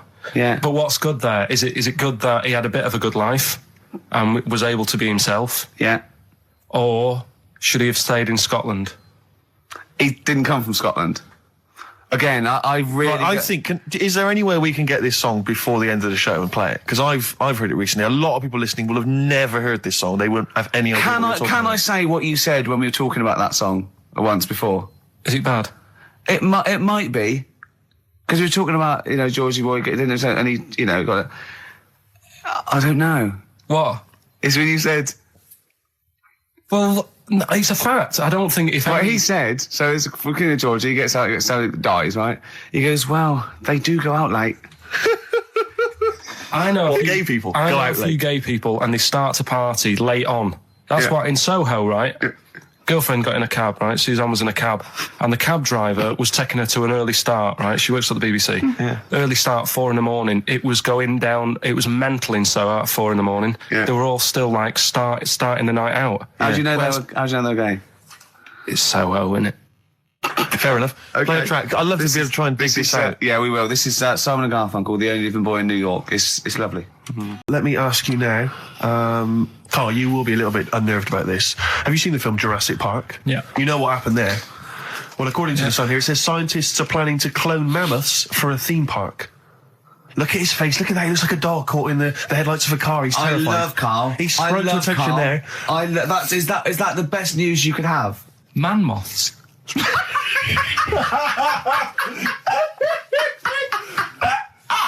Right. Yeah, man moths. I Man love moths. the fact that that's why he was so excited that they bred a man moth. What is this? Yeah, it's a human being that hides in your wardrobe and eats an entire jacket in a day. Yeah. What do you mean, man moths? Mammoths. Mammoth, the big hairy cow from the Ice Age. I mean, elephant. You're not so excited about that, then? You can take or leave bringing back mammoths to life, but a man moth... A man moth is a different matter. Oh, if we'd have never brought that up, he'd have gone and told someone now. Yeah. You know, they've bred an half man, half moth. This is what we That's how mean. things start. This is what we mean when you hear these ghost Are you stories. slightly deaf? Is that it? When you hear these stories, is it? Carl, is English your first language? Are you actually foreign? Is that the thing? Yeah. Should we speak when we say sour? foreign, we mean not of this planet. Yeah. Should we speak sour? Would that be a help to you? No, go on. Next What do you one. make of that? Do you think that's good? Do you think that's good to bring back mammoths? Prehistoric animals. These giant elephants. They're slow, aren't they? It's not as if they're going to like get out and run fast and they can't capture them. They'd probably be a like fence, to be elephants, honest, aren't Carl. They'd probably be a fence. they? No, but I'm saying, but you're asking it as if like, oh, it could all go wrong, but it couldn't, could it? Well, Really? but the point was about Jurassic Park is they thought it wouldn't go wrong. They thought they had it all under Yeah, but control. that was And Have you learned dinosaurs. nothing from Jurassic Park, Carl? Dinosaurs would say, "Oh, think about it before you do it." But with a hairy elephant, it's not going to. not a concern for you. Would you go along to see him? Would you be interested in that? If it was in the area, He's great, isn't he? I'd love a queue, Nothing right? impresses No, him. but what I'd like to do is Carl sitting like Yoda in a little cave, and I'd just like to see people like Tony Blair and Stephen Hawking's in a queue, and they go and say, "Carl, got a bit of a problem." And thinking of cloning a man and a moth. Problem? Not an issue. No, if I'm in the area, I might cruise around and have a look at it. Otherwise, just don't send it near my clothes. Oh, that's fantastic. So it's just for a second. As the words "man moth" came into your head, how excited were you? I mean, were you both terrified and excited? Just for the moment when you thought that they'd cloned a man and a moth. I pictured What kind of face did he have? Did he have the moth's head or was it a man's head? just a little man head. Right. What was his face? What did it look like? He just was like a bit shocked, perplexed. Yeah. Yeah, It was like he'd been grafted onto the body of a moth without his consent. And when he was asleep, He'd woken up. he just went in to have a goiter removed, and they said, "We've He replaced woke your up with goiter with the body of a giant moth." Yeah. Is that all right, Mr. Jenkins? So he had the head of a little. Was it a little boy or a man? little man, Right. Okay. and he's just bumping into a lamp. Just running into a lamp. if you went into hospital and they'd done something, what's the worst thing they do, right? What would you rather have done, right? You wake up and you've got lobster claws for hands. Right. You wake up and you've got duck's feet. Or you wake up and you've got one horn coming out of your head. The worst thing, Yeah. probably the horn coming out of my head. Why? Get in the way. That'd be useful, wouldn't it, in fights and stuff? And for like parties, people would play Well, I suppose quoits. the lobster claws would also be quite handy there. So anyway, I found these things. Do you want to hear? yeah. So explain this again. Right, so I got back off holiday. The first job I found out I've got to do is work with Ricky for a voiceover. I do a regular thing. I do X-Ray magazine, but I'm allowed to make the script up, and they said I could, so I did. Right, so imagine this. Well, I know you, Rick, and I know you like to put a lot of work into these things. Yeah. You want to do a good job. So he rolls up, he says, "Let's do it then." He said, "What's in the magazine?" I said, "Well, here's a selection of stuff. This is what you've got to sell." He said, "Leave it with me." He goes into the little booth, and the first one he comes up with is this little advert for it, right? X-Ray magazine. It's out now. It's £3.50 May edition. Music of Tomorrow. Dandy Warhol's picture, and there's a free CD with all the Placebo and the Donners and Smog and Nightmares on Wax and Alpine All Stars. Only £3.50. It's out now. Buy it, innit? Have you got a sore throat there? Well, that's all right, isn't it? And he was going, "You can't." I said, "We are doing that. I've done one. That is it. That's it." So I persuaded him. He went, "Right, okay, we can possibly put that on XFM, right? I'll have to see, right?" And so I wouldn't do it again. And he went, "But you need one for Capital." He said Right. Capital, no. I went, right, I'll do one more for Capital. Right. Because all the stations advertise the XFM magazine, right? So this is the one that you thought would be all right for them. Ooh, hello, you loonies in Radioland. Dr. Frog here to tell you about the new edition of X-Ray magazine. It's out now and it's only £3.50. You've not heard of it? It's a great music magazine. And you get a free CD featuring bands like Placebo, They Wear Makeup But Leave 'Em Alone, Gold Chain, Smog, OK Go, The Donners, and all great bands that you'll love to... Froggy here, hello. Bye. Ribbit, ribbit, Froggy says bye it. Oh, well. So then, he says, that's it. You had your money's Is worth. Dr. Frog still on there? he's still on Classic. I said, that isn't going to go out. They're not going to be happy with that. He said, you've had your money's worth. I'm going. Yeah. So I'm left with that. I then have to get the bosses in. And because I've let him go, in a way, it's my responsibility. Yeah. So I've obviously thought I've got what I need. I had to play them to the MD. What did he say? And justify... Well, I was sort of thinking if I laugh, he might go, well, I don't get it, but he finds it funny. Oh, brilliant. Well done. So I was laughing, he was sort of thinking, you know... Excellent. Is that it? Brilliant. When do they go out then? I think one of them's going out at the moment. Excellent. I think the first one's going out. Brilliant. Well, let's play a great track then. Is it Dr. Frog? I'd like to see Dr. Frog feature maybe on our show more often. Okay.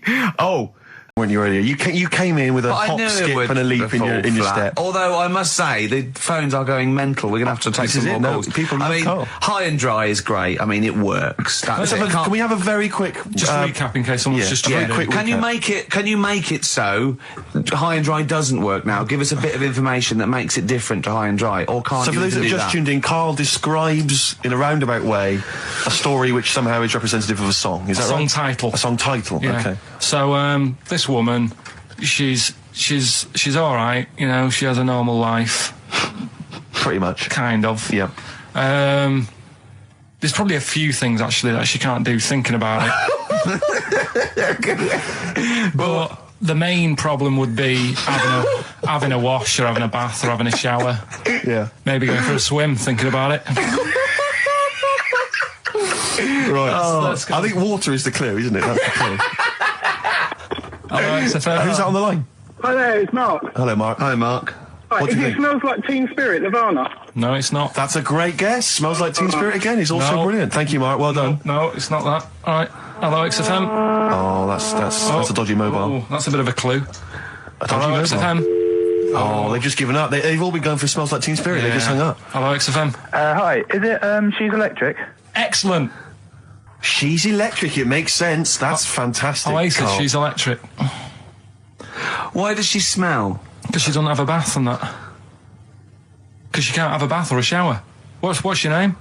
Neil. Neil So got does it. that? So. Oh. Neil got it. So, did you get it straight away? No, only during the song. A process of elimination from all the other wrong answers. Yeah, basically. So, She's electric. Rick, I have to say, you're holding your head in your hands, and it looks like you want to shoot off. But I have to say, I thought that was quite good. I genuinely thought that was quite good. But it's not a cryptic clue, is it? Because it's not. She smells. There's a few things you can't do. She's electric. yeah, but do you understand what I'm getting at?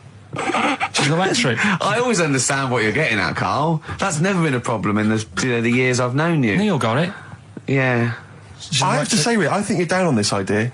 I could definitely see that ITV1 replacing I'm a Celebrity, Get Me Out of Here. Karl Pilkington hosting. Simon Mayo on the phone Exactly. to the lawyers. Well, Neil, there's no prizes or anything, but well done. Well done. That was well worth it. Right. Well, you go away with the award in the knowledge that you've beaten Carl. Yeah. You can secure the knowledge that you thought how Carl does. Absolutely. Well done, Neil. This is the Best Of Show on XFM 104.9. Aren't you? But Yeah. Bought one in Manchester. Lost $7,000 on that one. well, don't buy in Manchester. No, it's a good flat. It's just it wasn't. I didn't buy it to sort of make money. I thought I was going to be living there like all my life, and then a job came up here, and it was like, oh. You bought your first flat in Manchester. You assumed you would be living there for the rest of your life. Well, I wasn't in a rush. Play record. You're an idiot. Hang on a minute. So have you got a property portfolio? Have you got the two houses now? No, I've got rid of that one. Oh, you sold that one? Got this At flat. £7,000 Got loss. this flat. I'll tell you something that is interesting. Hold on, though. What? £7,000 lost. And it's a flat in Manchester, but it could only cost about £8,000 anyway. Right, Steve, something they do now, right, they've got to do by law when you're buying, right? I was looking at one in London, right? It's haunted. They've got to tell you now. Right, don't talk shit. I'm telling you now. Play a record. I'm telling you now. Yeah. There's no such thing as ghosts. That is ridiculous if that appears on a legal document. Right, if there's anyone who sells flats and does that for a living, right, email in, because I'm telling you now, that is a fact. She sort of dropped it in. I said, oh, nice feel here. And she said, yeah, well, that'll be the ghost. Just dropped it in, that's all they've got to do. And then I was like, what? And they went, oh, yeah. That's what I've got to do, is it? So that's the legal thing. Did you drop it in? So in court you go, did you drop it in? Yeah, I dropped it in. Play a record, you're an idiot. I love the fact that in pole position, in positions 1 and 2 of his favourite films of all time, it's The Elephant Man and Kes. Yeah. That's brilliant. Yeah. Go on. All right. Am I leaving the mics open a bit when this is going out? Yeah, or what? let's have a listen. Yeah? All right. So don't talk then, right? Just put that hot dog down, Rick. And this is the bit in Kes where it's the teacher. This is what happened.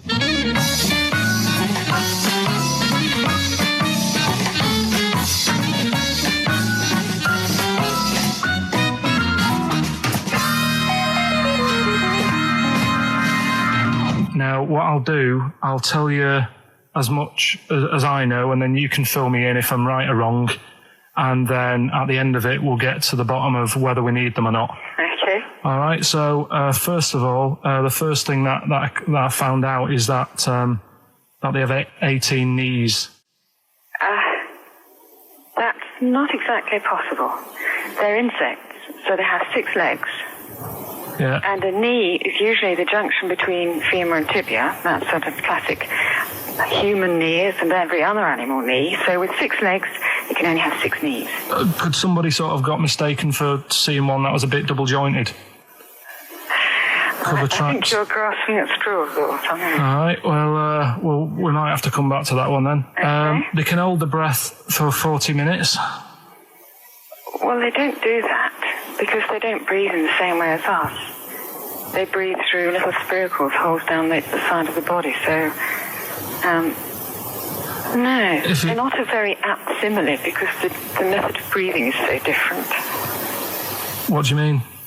Because insects have a totally different system. They don't have lungs in the way that we do and just breathing through one part of the body. They're actually breathing through every segment of the body all of the time. So even though they've got their mouth shut, they might be able to slide. Nothing to do with breathing. So only just feeding. So you see, maybe that's where someone's gone wrong. Someone's got hold of one and sort of taped its mouth up or something and got bored after 40 minutes and said, well, we'll call it right. It's a pretty unkind thing to do to an insect, even to a cockroach. Yeah, but it's all... Can't do that. Yeah, but... No. Pretty unkind thing to do to anything, even a cockroach. Something else I found out. Yeah. They can live for a week without an head. Well, that's true if they don't bleed to death in the process. But the weird thing is, when I told you that they had 18 knees, you seemed a bit sort of like, don't talk ridiculous. But then we're talking about an animal that can live without an head. So there's a little bit of truth in that one, yeah? Yes. Why, when it was invented, has it got that facility? Say if someone said to humans, we could do that with humans, and, you know, if you lose your head in some accident, it gives you a bit of time to sort of go back to your family and maybe write them a note. You won't be able to have a chat, but write them a note saying it was my own fault and it was nice knowing you. Well, that would be a useful facility, I agree. But cockroaches are great survivors. I mean, they've been around for over 300 million years. They're one of the most primitive insects. All right. Well, I've also... is it true that they do a lot of resting? Apparently they can sort of rest for 75% of the time. Rest? Yeah, they just sit about doing nothing. It's probably true of a vast proportion of the world's fauna. I mean, maybe the 25% that they are working, they're really giving it some, so it might make up. They're probably searching out food and, they can slow down considerably. You can chill insects in the fridge and they'll become very, very quiet. You might think they're dead. Yeah, but I'm sure, you know, if we were sat in a fridge, you know, we'd go a bit quiet, wouldn't we, you know? Well, you might not know much about it, of course. Yeah, but... Not quite reading the right sources. Well, I've been using the internet. I'm sure there are many useful sources that you could find there, but some of those seem to have been a little misleading to you. So you don't agree with a lot of what I've told you there? No. So cockroaches, can we get rid of them? No. So we're keeping them then? I would say so, yeah.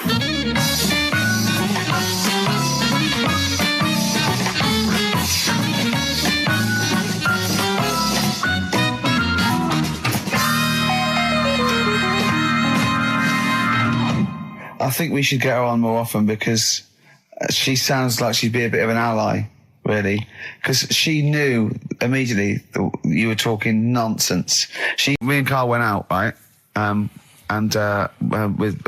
me and Jane, Carl and Johnny and Gigi, wasn't it? Gigi, is it important who went? No. Okay. But we're walking down the street. Carl was there, though, and he can back me up on this. We had a curry. We were walking back, and this little funny homeless fella, didn't he? Mm. He, I got to tell it before I go, didn't he? Yes. He came up to me, right? And he recognised it. And he came up to me and he went, he said, I've just nicked 5 of your DVDs from HMV. And he shook my hand. He was so happy with it. And I went, right, excellent. He went, all I do is I just swing the bag over the top. Like that when I'm going out. And he had a bag full of DVDs, didn't he? And he was so pleased to tell me that he'd stolen. That great. He said they're going like hotcakes. Yeah, he said they're going up. Of course they are. Yeah, you're nicking them. Yeah. I know. We get paid for them, though, don't we? So not the stolen ones. Don't we? No. What do you mean? Did you sign them for him? I know you were, you idiot. What? So he just nicked 5. Yeah. Well, yeah. You say he was homeless, was he? Well, he don't know. Maybe. No. Surely, how would he have seen the show? He just walked past Curry's one Dixon's. morning. Yeah, that's any idea. Seen a trailer for it. I thought, interesting. I don't know if he was homeless. I didn't go into his home life. He shook his hand though, but he made Carl look smart. Do you know what I mean? So, how does he sell them? Where does he sell them? Does he go to people and go, "Do you want an Office DVD?" They're not nicked. Yeah, £4. Yeah, exactly. Are these stolen? No. A lot of the I'm already questioning his critical faculties. Yeah, exactly. And basically said that we didn't contribute much, or seemingly didn't seem to contribute much, and we couldn't sort of like ad lib or anything. We just laughed at, particularly me, laughed at Karl Pilkington, who was coming up with some, quite funny stuff. Yeah. Right? But then he does a twist on it. He goes, "But the thing is, we're the puppet masters. He's a created person. We've created the persona Karl Pilkington for our own amusement." Right. He bases this on simply that we talked about, what was it we talked about? The Chinese not aging well, and he heard him talk about that on my DVD. But clearly I say, Carl, remember when you were talking about that? It's a news, or remember in the week, and so he thinks it's all scripted now. Imagine if this show was scripted. I'd be ashamed. Yeah. If this show was scripted, I would send back the BAFTAs for the actual shows we've written, and I would say... I'm not having a go at Chris Campling. He's nice about our other work. He likes The Office, and he likes my stand-up and everything, and he likes the show, but he's saying... Because we're not spontaneous, we scripted this and invented Carl. So he's like, we've invented another Gareth. If we had created Carl, I would not have squandered a character that good on this poxy radio station. Absolutely. Also, does he know that we spend about 3 months on half an hour script? So how long does 2 hours of drivel? But the main thing is, as if this could be scripted, it's dreadful. It's shocking. Or maybe this is scripted. Hang on, you've lost me there. Let me just check the script. Maybe Chris Campling does not exist. Maybe I've made him up. I don't know what to believe. See, the name doesn't wash with me. What was his name? Chris Campling. Sounds odd. That's something that I made up, isn't it? Campling's almost like a joke. It's almost like a gay name, isn't it? Oh, he's a Campling. So I think this is scripted. Yeah. I think I've probably made this whole link up, and Carl is a creation. Campling, that's not a real name. I made it up. I should have come up with something better. Yeah. Sorry. Forever Lost, the magic numbers, and the magic number is 104.9. XFM. I'm Ricky Gervais, with me, Steve Merchant and Karl Pilkington. Right, 2 more shows. So we're off air for don't know how long. Is that 2 more including this one? Yeah, no. 2 more after yeah, this one. yeah. No. It's this is one, and then there's another one. Right, 2 more. And that's shows. the last one. There's Okay, 2 right. more shows. Yeah, including this one. We're starting now. If I'd have said this at the end, it might have been ambiguous. That was But I've said it at the beginning. There's 2 hours. That's a whole show. Right. So there's 2 more shows. 2 more shows, including this one. Yes, well, Okay. obviously. So 1 more show. After It's this only one. 1:05. After this show, 1 more. Yeah, one more. Yeah. Next week there's 1 more show. That means 2 altogether. Oh no, now it's only 1 more show. Good night. Okay. Now it better be a good one, Carl. Have we got Rockbusters? Yeah. To win those prizes? Check. Have we got Monkey News? Check. Is it a real Monkey News, or is it something that's is. slightly made Always up that is. you... What? Always is. Check. Okay. Knob News? Yeah, we've got a bit of knob news, yeah. I'm worried that knob news, because it's only about penises, is a little bit sexist. Have we got any fanny facts? Can we sort that out for next week? I don't want to alienate our female audience. Welcome to Minge London. Good, I'm glad that's that. Well, brilliant. We've got a song with a story? Yeah, doing that. What is it? I don't want to sort of tell you what it is yet, because the song isn't that great. Do you know what I mean? It's not a song that's like an XFM song, but every time I hear it on, say, like Magic or whatever, Yeah. I have an argument. 105.4. Yeah, I have an argument with Suzanne that, you know, what I think it's about, and she says, don't be stupid, it's not about that, and I'll say, no, it is. And so we're going to decide who's right. Yeah. Well, I don't know what song you're talking about, and I don't know what the argument is, but Suzanne's right. Definitely. No doubt about it. We'll have a listen, but I'm hoping that once people sort of listen to it again with my thoughts, every time Well, they this hear it, song sums up what people should think of you. It's don't believe a word. All right? That's the sort of links I'm capable of. If that doesn't bag us as Sony, then nothing will. Landed, Mr. Ben Folds. We've landed on XFM 104.9. Ricky Gervais, Steve Merchant, and little Karl Pilkington, and his magical little manky, round, baldy head. He was described as a wacky mank in one of the papers this week. Really? Brilliant. Well, remember we were talking about it last week about he came round to my house and I popped out my Mr. Johnson to take a little look at. And his 2 that made daughters. the papers. That made the papers. Wow. What paper? It wasn't front page of the Times. It must have been like the Daily Star or something. Just squeeze Live 8 on the second page. Yeah, so Wacky Mank. Wacky Mank, that's Wacky great. Mank. Wacky Mank. We had an email from someone that reckons they remember you from body popping round Salford Way. Yeah, Eccles Precinct, apparently. You know that, don't you? I wasn't doing it around there, though. Well, what do you mean? I was around Stretford. Arndale. And what were you doing? What sort of body popping was it? Just a bit of everything. Caterpillar. Bit of moonwalking. Do you have a little piece of line you used to carry around? Well, mates had that. Right, you didn't Followed bother with theirs. Were you any good? You weren't breakdancing, well, you weren't spinning on your head and stuff, you were more body popping.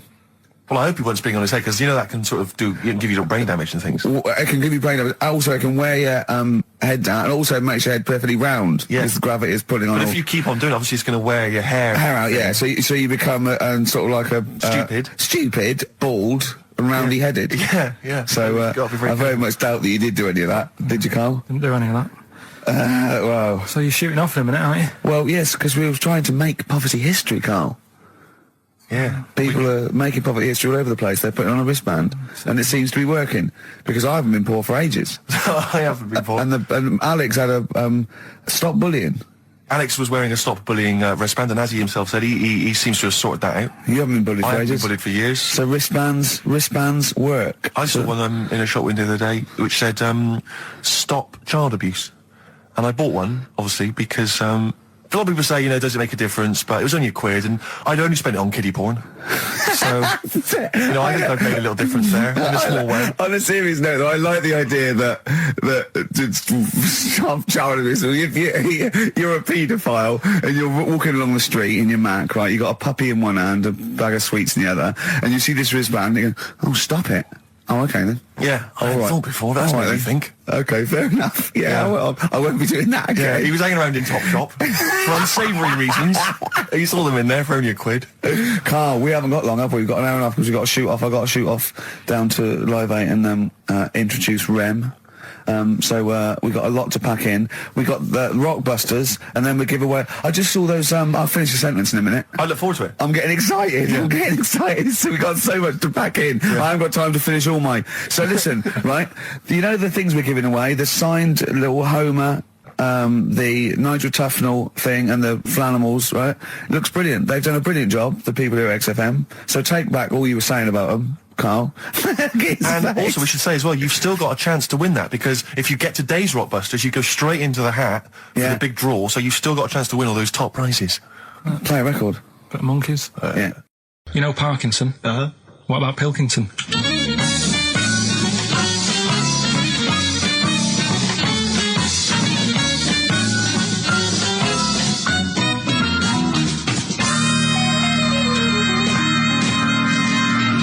Welcome to Pilkington. Thank you. My guest today is Taryn. She's a plugger. You're still a plugger, aren't you? No, do co-management. Right, now. she does co-management, but she was a plugger. She looked after Therapy, Raging Speedhorn, Slash, all the big names, yeah? But we're not here to talk about music today. We do a lot of that on XFM. Today we're talking ghosts. Now, Ricky and Steve, who I do the show with, they're not having any of it. So I said, well, I know someone who, gets on with ghosts. There's a lot of them. So I thought I'd get you in today, have a little chat for a couple of minutes, just to sum up the story so they get an idea of what happened. You had a horse, yeah? You had it in some stables. Yeah. He hasn't let her speak yet. You went to, look after it and that, play around with it, take it for a ride and that. Riding. Yeah. Two of your mates were in the stable where your horse is. Not my stable, in the opposite stable. In the opposite stable. And I heard them giggling and they're getting messing up to about and that, yeah. You heard them having a laugh. So you thought, right, what are they up to? So you go in and they're messing about with a Ouija board. Yeah. Right. So this is where you come in. Did you get involved with the Ouija board? Unfortunately, I did. Right. And what happened then? I was like, oh, you don't believe in this. Oh, let me have a go. Right. And ask a few questions, put our hands on, and it actually started moving. So a lot of the stuff you asked it, did the things happen that you asked? Yes, they did. Right? So that's scary for a start, right? We haven't even got to the ghost bit yet. So you mess about with that. Trap soul, yeah. I like to call it. All right, trap soul. So you're messing about on the Ouija board. You say, right, I've had enough of this now. Yeah. I've got all the answers I need. Yeah. You go home. I didn't like them. You go in the house, and it's a bit nippy. The flat is absolutely fine. It's when I went into the bedroom. You've got to remember, it's a very, very warm, hot evening. Right. And walk into the bedroom and note it is cold, colder than usual. But I'm actually quite glad because it's so hot. Right, okay. Completely ignored the fact that the windows were all shut, but the curtains were blowing. Didn't sleep well at all. Right. Next evening, same again. Freezing. Yeah, very, very noticeably cold. Curtains blowing. Yeah, I'm fast asleep, get woken up, the wardrobe's opening. So at this point, this is where we clear up. You're not on crack. You're not. Oh, never touched drugs in my entire life. You're not a drinker. No. I will have the odd glass of red wine. Yeah, right. That's all right. They recommend that anyway. They say it's good for your heart. What started happening was, as the week progressed, I also felt the bed covers at one point at night fold over, double bed, the bed covers fold over, and it was like someone was getting in the bed next to me. But you've got to remember, when you're in a deep sleep, you're not quite thinking, and you're thinking, I'm losing it. I was getting more and more tired, more and more a little stressed. I'm really thinking I was having a breakdown. The final straw was when the clothes on the end of my bed that I just throw hit me. How come you were going back home at night? Because I was sceptical. In fact, 6 months ago, I just said, I don't want to go there. People will think I'm mad. But you know what? I don't care. Yeah. I know there's more out there. Well, brilliant. Well, cheers for that. And thanks for being a guest on Pilkington.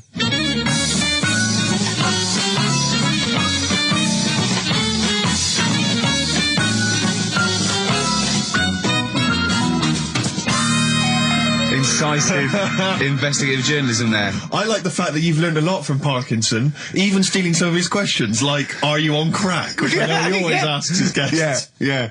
I like the fact that when she went, I have the occasional red wine, goes, well, that's all right for you. Good for your heart. That was great. It was brilliant. That is the best interview technique I've ever heard anywhere. I feel like there's still some questions unanswered. Yeah, it hasn't proved it to me, I'll be honest, No, Carl. It hasn't proved the existence of ghosts. I have to and say, Rick, that poltergeists. I was worried as soon as she got involved with the Ouija board. I was thinking, please do not get involved with that Ouija board. Yeah. I was worried when I heard some giggling coming from the other stable. Yeah. Don't go over there. Don't go over there. It's, what questions did she ask the Ouija board? You didn't ask her that, I noticed. She didn't want to. She didn't want to say? No. Okay. Do you think it was something like why that you did to try and confuse the computer, and the spirit world got really annoyed, and they got confused, and they came back and started messing up her clothes? But what do you think then? What do you mean? What do you mean? What do I think? What do you think? What about what? There's nothing I can answer there. There's nothing I can answer. All right. She said. Well, I'll just keep saying I don't believe in the existence of ghosts because of the impossibility. Right. Now, when she said, I mean, the interview I did for 50 minutes. You did for how long? 50 minutes. 50 minutes? Yeah, we might use that at Christmas or something, right? But the thing is... Well, that's the best you got out of 50 minutes. They're the highlights. No, I'll be honest. MTV are not going to call again. I'll tell you what, right? It did get a bit dark, and I didn't want that sort of stuff going out. Saturday afternoon, yeah. But I can understand the heating thing. I said, well, you know, in the full interview, I was saying, you know, that could be anything, couldn't it? Heating broke or something. Now, she said what else was she talking about? Someone got into the bed next to her. Yeah, I mean, I sort of said, well, you know, how did that happen? Yeah. And she couldn't explain it herself, but I said, but it did wake you up. Maybe you're a little bit sort of, still. Although the only explanation I can think of, if she didn't actually see anyone, is it was a ghost.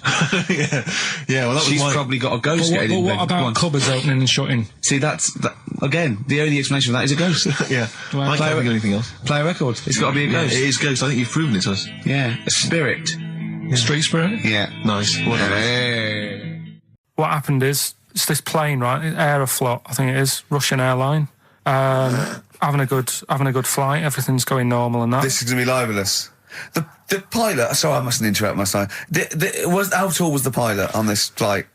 Okay, listen, we've had a few complaints. People saying, don't interrupt Monkey News. Okay. Don't interrupt Monkey News. I won't then. It's like the weather girl complaining whilst Trevor McDonald's doing. Okay, all right. Go on then. All right. So, the flight's going well. Food's been served and all the rest of it. Anyway, someone gets upset about not having many nuts. Right, they've not got enough nuts. They hand the nuts out and that. One of the sort of passengers is going mental. Because what's he saying? He's just what going language mad. is he talking? Is he Russian or English? So anyway, there's a bit of a fight going on. Fight starts happening. People are going, what's up with that little fella? Right? The little hairy bloke. So they sort of drag him. What's wrong with Bob Hoskins? And why is he screaming? Why isn't he talking in his usual Cockney accent? Why is Bob Hoskins screaming and grabbing at nuts? So, you've ruined it. Right? Come on. Forget it. Have I ruined? Right, Rick, turn his microphone off so we can't interrupt you. Right. So anyway, there's a fight going on. Nuts are going everywhere, right? So, anyway, they manage to tie him down. They get him on the floor, tie his legs up and that. Right? His little legs. Get him to Come on. See you later. Have a good Christmas. No! Carl, how dare you? Finish the story. All that happened is they got back. It turned out that he shouldn't have been on the plane anyway. Why? His passport wasn't valid. Right. And you can't cause problems on planes and that. So he got put in a cell for a bit. Turned out it was a little monkey. Did I tell you the time when the doctor said I was going to die? All right, keep talking. Right, ages ago, must have been about 15, right? And at lunchtime there was this. We used to have a choice of stuff to do at lunchtime, right? Used to have like a burger place that had an arcade machine in it, right? So we used to go there and play on that and have a burger. Or there was this baker's, right, that my mum worked at, and did great cakes and stuff, right? So she used to like bring some home and that, but she couldn't always bring them home every night because, you know, they'd cost money, and she used to get them for free. And they used to say they'd rather chuck them away than give them to the staff because there's a chance that the cream might be off. Right. Right, so they used to chuck them round the back. So I used to go around the back with my mate and eat a load. Brilliant. Scavenging, eating out of bins. No, it wasn't out of bins. They were still in trays, but they just stacked them up near the bins, right?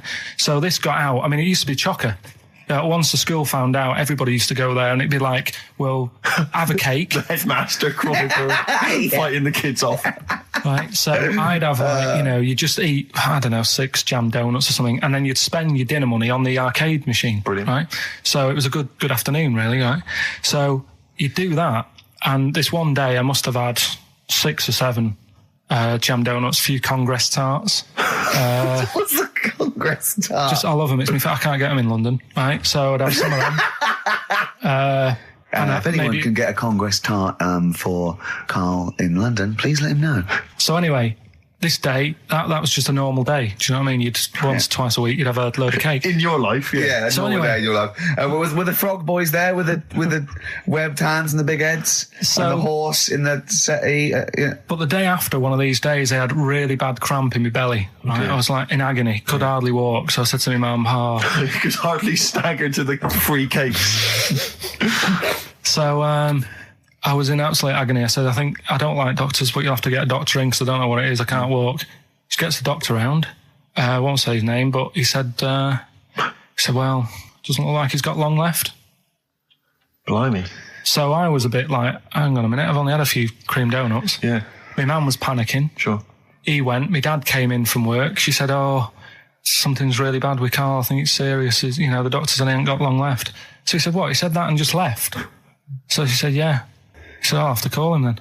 So he called him up, said, what's all this about? Carl hasn't got long left. How long's he got? So he goes, I was only messing. He's just had some bad cream. Can you believe that? Well, the thing is, I like the fact your mum didn't ask any questions. I know. She didn't But go she into doesn't detail. need to. Can you explain more, doctor? No, I got a shoe off. But she doesn't. She doesn't like talking. I don't want to diss you or your family, but I imagine if I was there, I'd have known the doctor was joking. Yeah. That's all I'm saying. I mean, I sound very arrogant there, but I imagine he went, what's he been doing? Yeah, I had about 6 cream cones. Oh, right. Oh, wow. He hasn't got long to live then. I'll see you later. Yeah. That's what I think the doctor did. Yeah. I just like the idea your mum just let him go. Yeah. Terrified, thinking, well, I'm not going to probe him. He's that's it then. Dad comes in. Hi, honey, I'm home. Anything happened? The doctor said Carl's going to die and then left. Did he? I'll call him. Chimpanzee that monkey news. Right. There's this monkey, right? Yeah. And it had been, do you know you hear about monkeys being badly treated and stuff like that? Yeah. So, anyway, it goes into this home. It's 14, this monkey. It's called Matty, right? Goes into this home where it's looked after. What do you mean home? Just like just a little monkey home, right? Okay, so zoo. Yeah, kind of, yeah, but they haven't got any other monkeys there, right? What have they got there? They've got just other animals and that, but not that many monkeys. But anyway, because he's there on his own, again, When you say monkey, do you mean a chimpanzee, by the way? Because you usually do. Yeah. I can't believe that journalist thought this was scripted. Amazing. So anyway, yeah. So he gets sort of pally with the people working there and that, and it's smoking fags. It's having a drink at night and all this, right? What do you mean it's having a drink at night? How? It's all here. It's all here, Steve. I mean, we haven't really got time, but Well, don't say it's all here like it's proof. You've got another stupid story that someone has put onto the internet. Someone sitting at home in their bedroom has put onto the internet. So it's having a fag. It's drinking a lovely glass of Bang Rock Station. Yeah, the wine that's perfect for a barbecue. Yeah. Anyway, it's loving life. It's forgetting about its past and everything, right? When this other monkey comes along, Oh no. Trouble's brewing. Go on. right? That comes in. Something said. Right, forget it then. Forget it. No, how was your holiday go? Well, I didn't really count. It wasn't a really good holiday. Can I have them days back, please? My New Year's resolution is to be nicer to you, but Well talk done, sense. you've already broken that. No, but talk sense. Talk sense. You've had 3 holidays this year, and I'm just saying, you're in your 30s now, and 30s is when you should be really putting the work in. That's true enough. To reap the benefits in your 40s, 50s, 60s, 70s, 80s, 90s, and 100. Carl, what's your New Year resolution? What about think before you speak?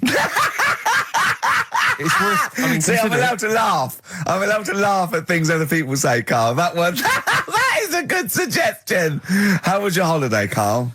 It was all right. Right, brilliant. But that I don't see on the kind of on the ratio of good to bad in Carl's mind. That might be amazing because we never It might be hear him amazing, sing the mightn't praises it? of anything. I'll tell you what. Can we have a cracking little tune and then come back and hear about Carl's holiday. I'd love to do that. Let's keep it tight. Snow Patrol and Run on XFM 104.9. I'm Ricky Gervais.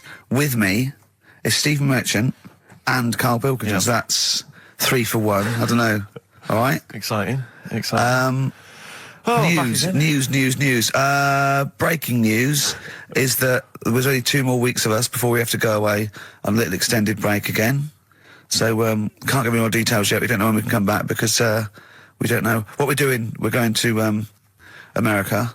We're doing the Golden Globes, and then we're going to watch the Office pilot being filmed. Yes. And then we got bits. I'm doing a bit of a tour, so it'll be sort of the summer times probably. Yeah. I'm saying it like they care. Oh, they don't give a damn. Do you know what I mean? I sometimes think that because you think, oh, you don't want to let down the people, you want to keep it consistent, you want to give, but really, I know I like doing this more than anyone listening. Definitely. Do you know what I mean? Definitely. I love coming in, I love squeezing Carl's head. Yeah. I love playing some records. You know, I like sort of sitting in the room with you. I know you love it. Oh. I can't wait. I can't think of anything else I'd rather be doing on a Saturday. Yeah. So, we got our Saturdays back, though. Yeah, that'd be great. I mean, my alarm went off today, and I was a bit tired because we had a couple of drinks last night, didn't we? Last night, yeah. We had party. We were party animals. I've been looking for an office this week, as you know, and it's so stressful. Just walking around, just talking to agents, right, okay. So my method is this, right? I walk around the area that I want to be an office in because I don't want to hear anything else. I don't want to, you know what I mean? So I walk around. To be fair, it is about a square 500 yards. Yeah. Right? It's sort Your of house is in the centre. yeah. I walk, and so I walk around and look at placards. I go, that's a nice office, and I phone them up. There's loads of different people I'm dealing with, right? And they went, oh, we got one in so-and-so street. I think it was 5th Street or something. I went, oh, yeah, I went along to, I'll see you there in 20 minutes.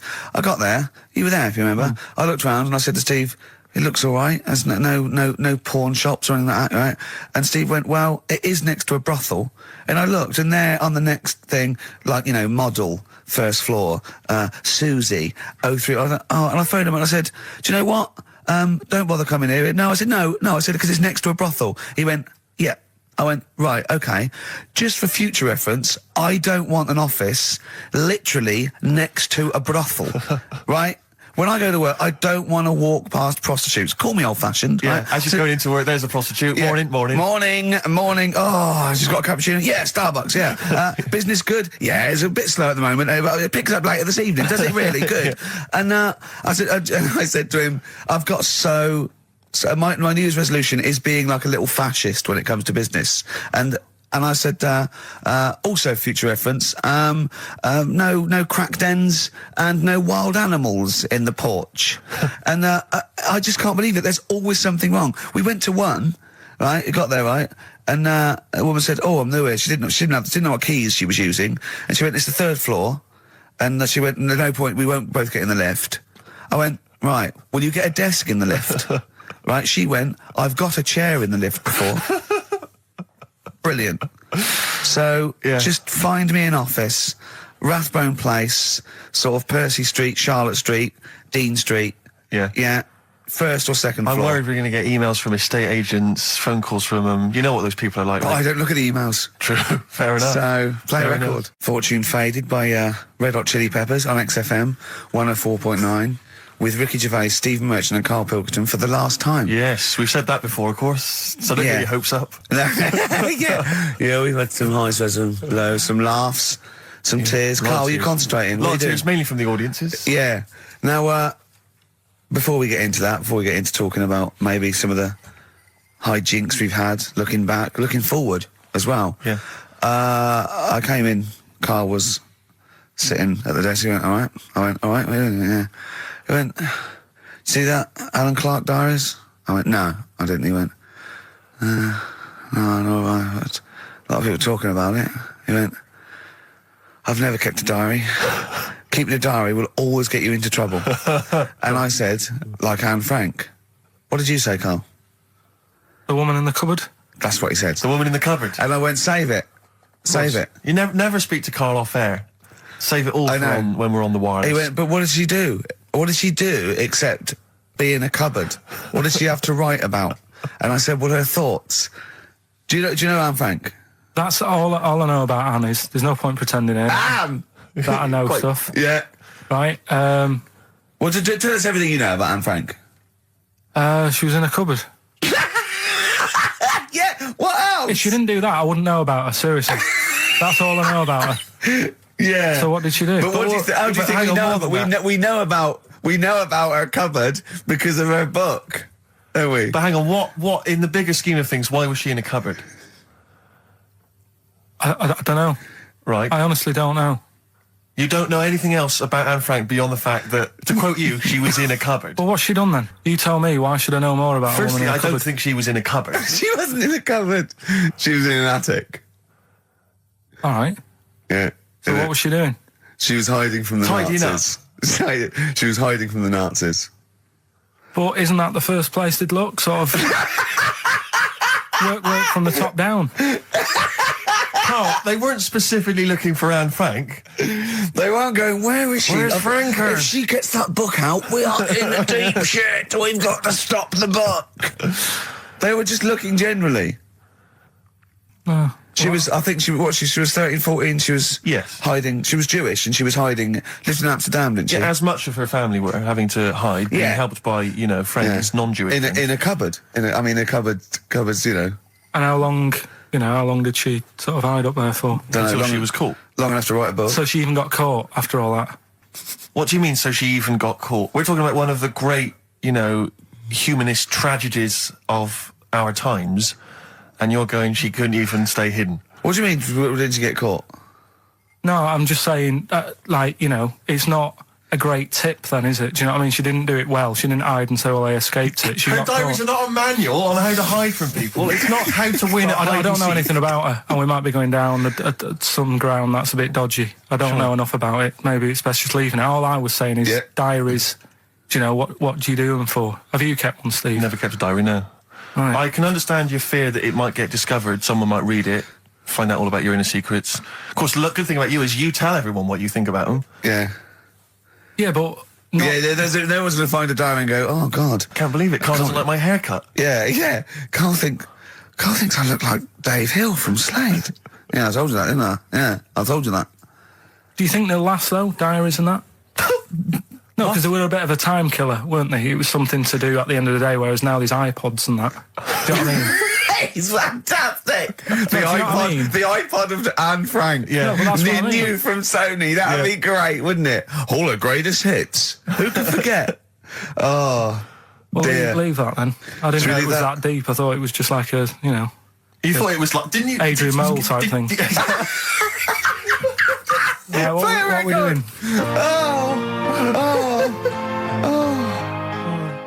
Since you've been gone on Rainbow, since we've been gone, Steve, what's been going on, mate? Well, so much has happened, hasn't it, in the world? Politics and stuff. There's been an election and the like. I'm Ricky Gervais, with me Steve Merchant, and our producer, I say producer, Karl Pilkington. All right. Yeah, very good. We've been away for a while. I think the last show we did was January 2004. Yeah.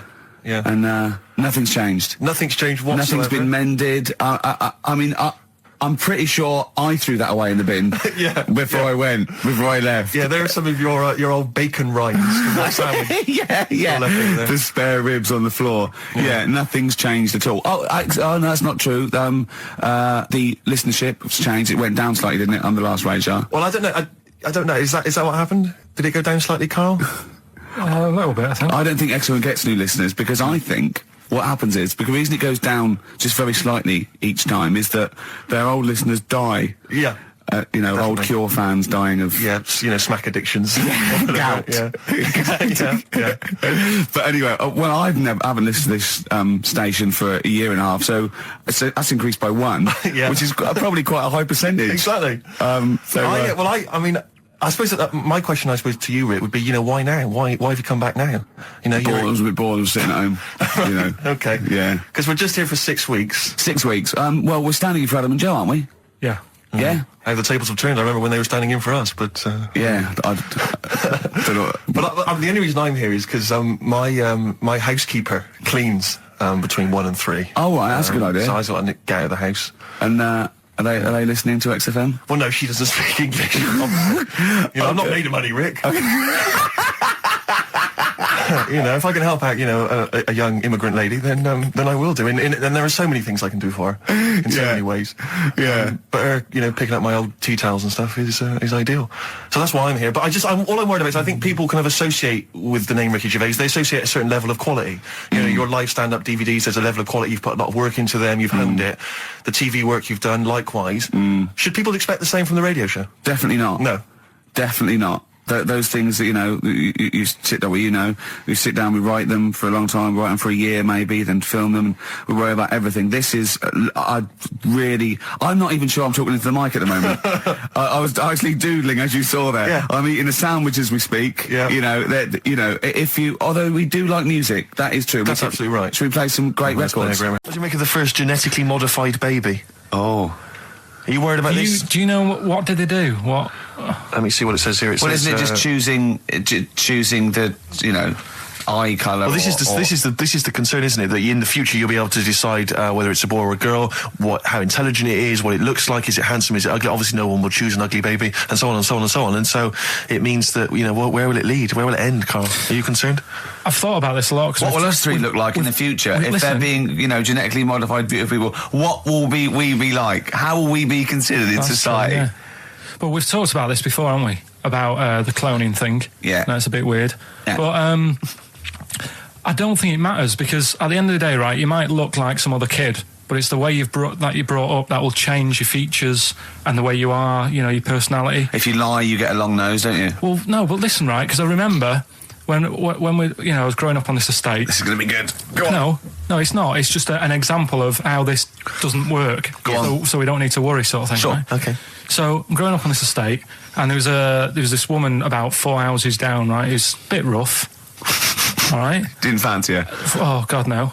Right, but she had a baby. Well, tell me about her first. I'm interested in this woman. What was she? It was a very... like a man in a dress. I mean, I didn't grow up in a posh house or anything. And I'm not saying that if you live in a bit of a rough house, you're a bad person. What does she look like? But anyone can Tattoos? clean up. Look like Tony Green with a fag on. They didn't clean up much, right? Oh. Which, even if you've not got a lot of money, you can still try and make a place look nice. Yeah. Right? But she didn't, and a kid used to take a horse into the house. Sorry. Whoa, Neddy. What do you mean a kid used to take a horse into the house? Where did they get a horse? Must have nicked it from somewhere. Must have done. You seen a horse in it? No. What, is that from outside the saloon round the corner? Yeah, was it just tied up with a bit of leather? Right? And, that's great. Did Big Jake come looking for it? I'd been out. So let me get this. This was before the lynching stopped or after.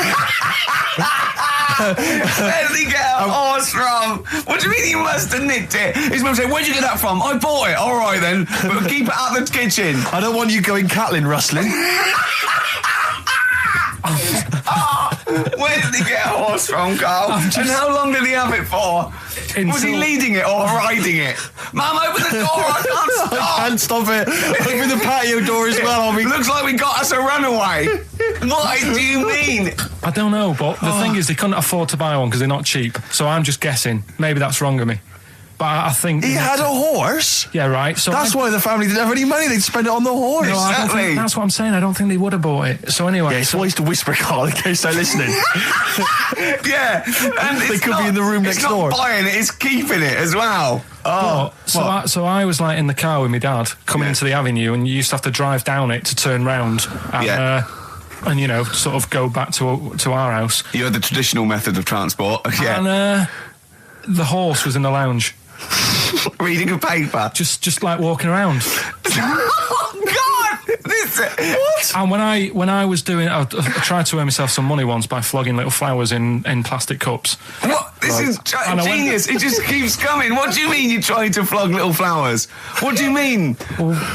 Let's play a record. Let's play a record and come back to this. It's always going to just unravel and unravel. It's going to go for hours. Let's play a track, deeper and deeper. It's like an onion, isn't it? We've created a whole world here where there's a man living with a horse. Just walking around the lounge. I come from the West Country. I've never heard anything like that. I just think of a big sort of like orange carpet and it's got a rediffusion telly and this horse going, I'm fed up in here. Exactly. This is really... I am not taking the rubbish out again. Yeah.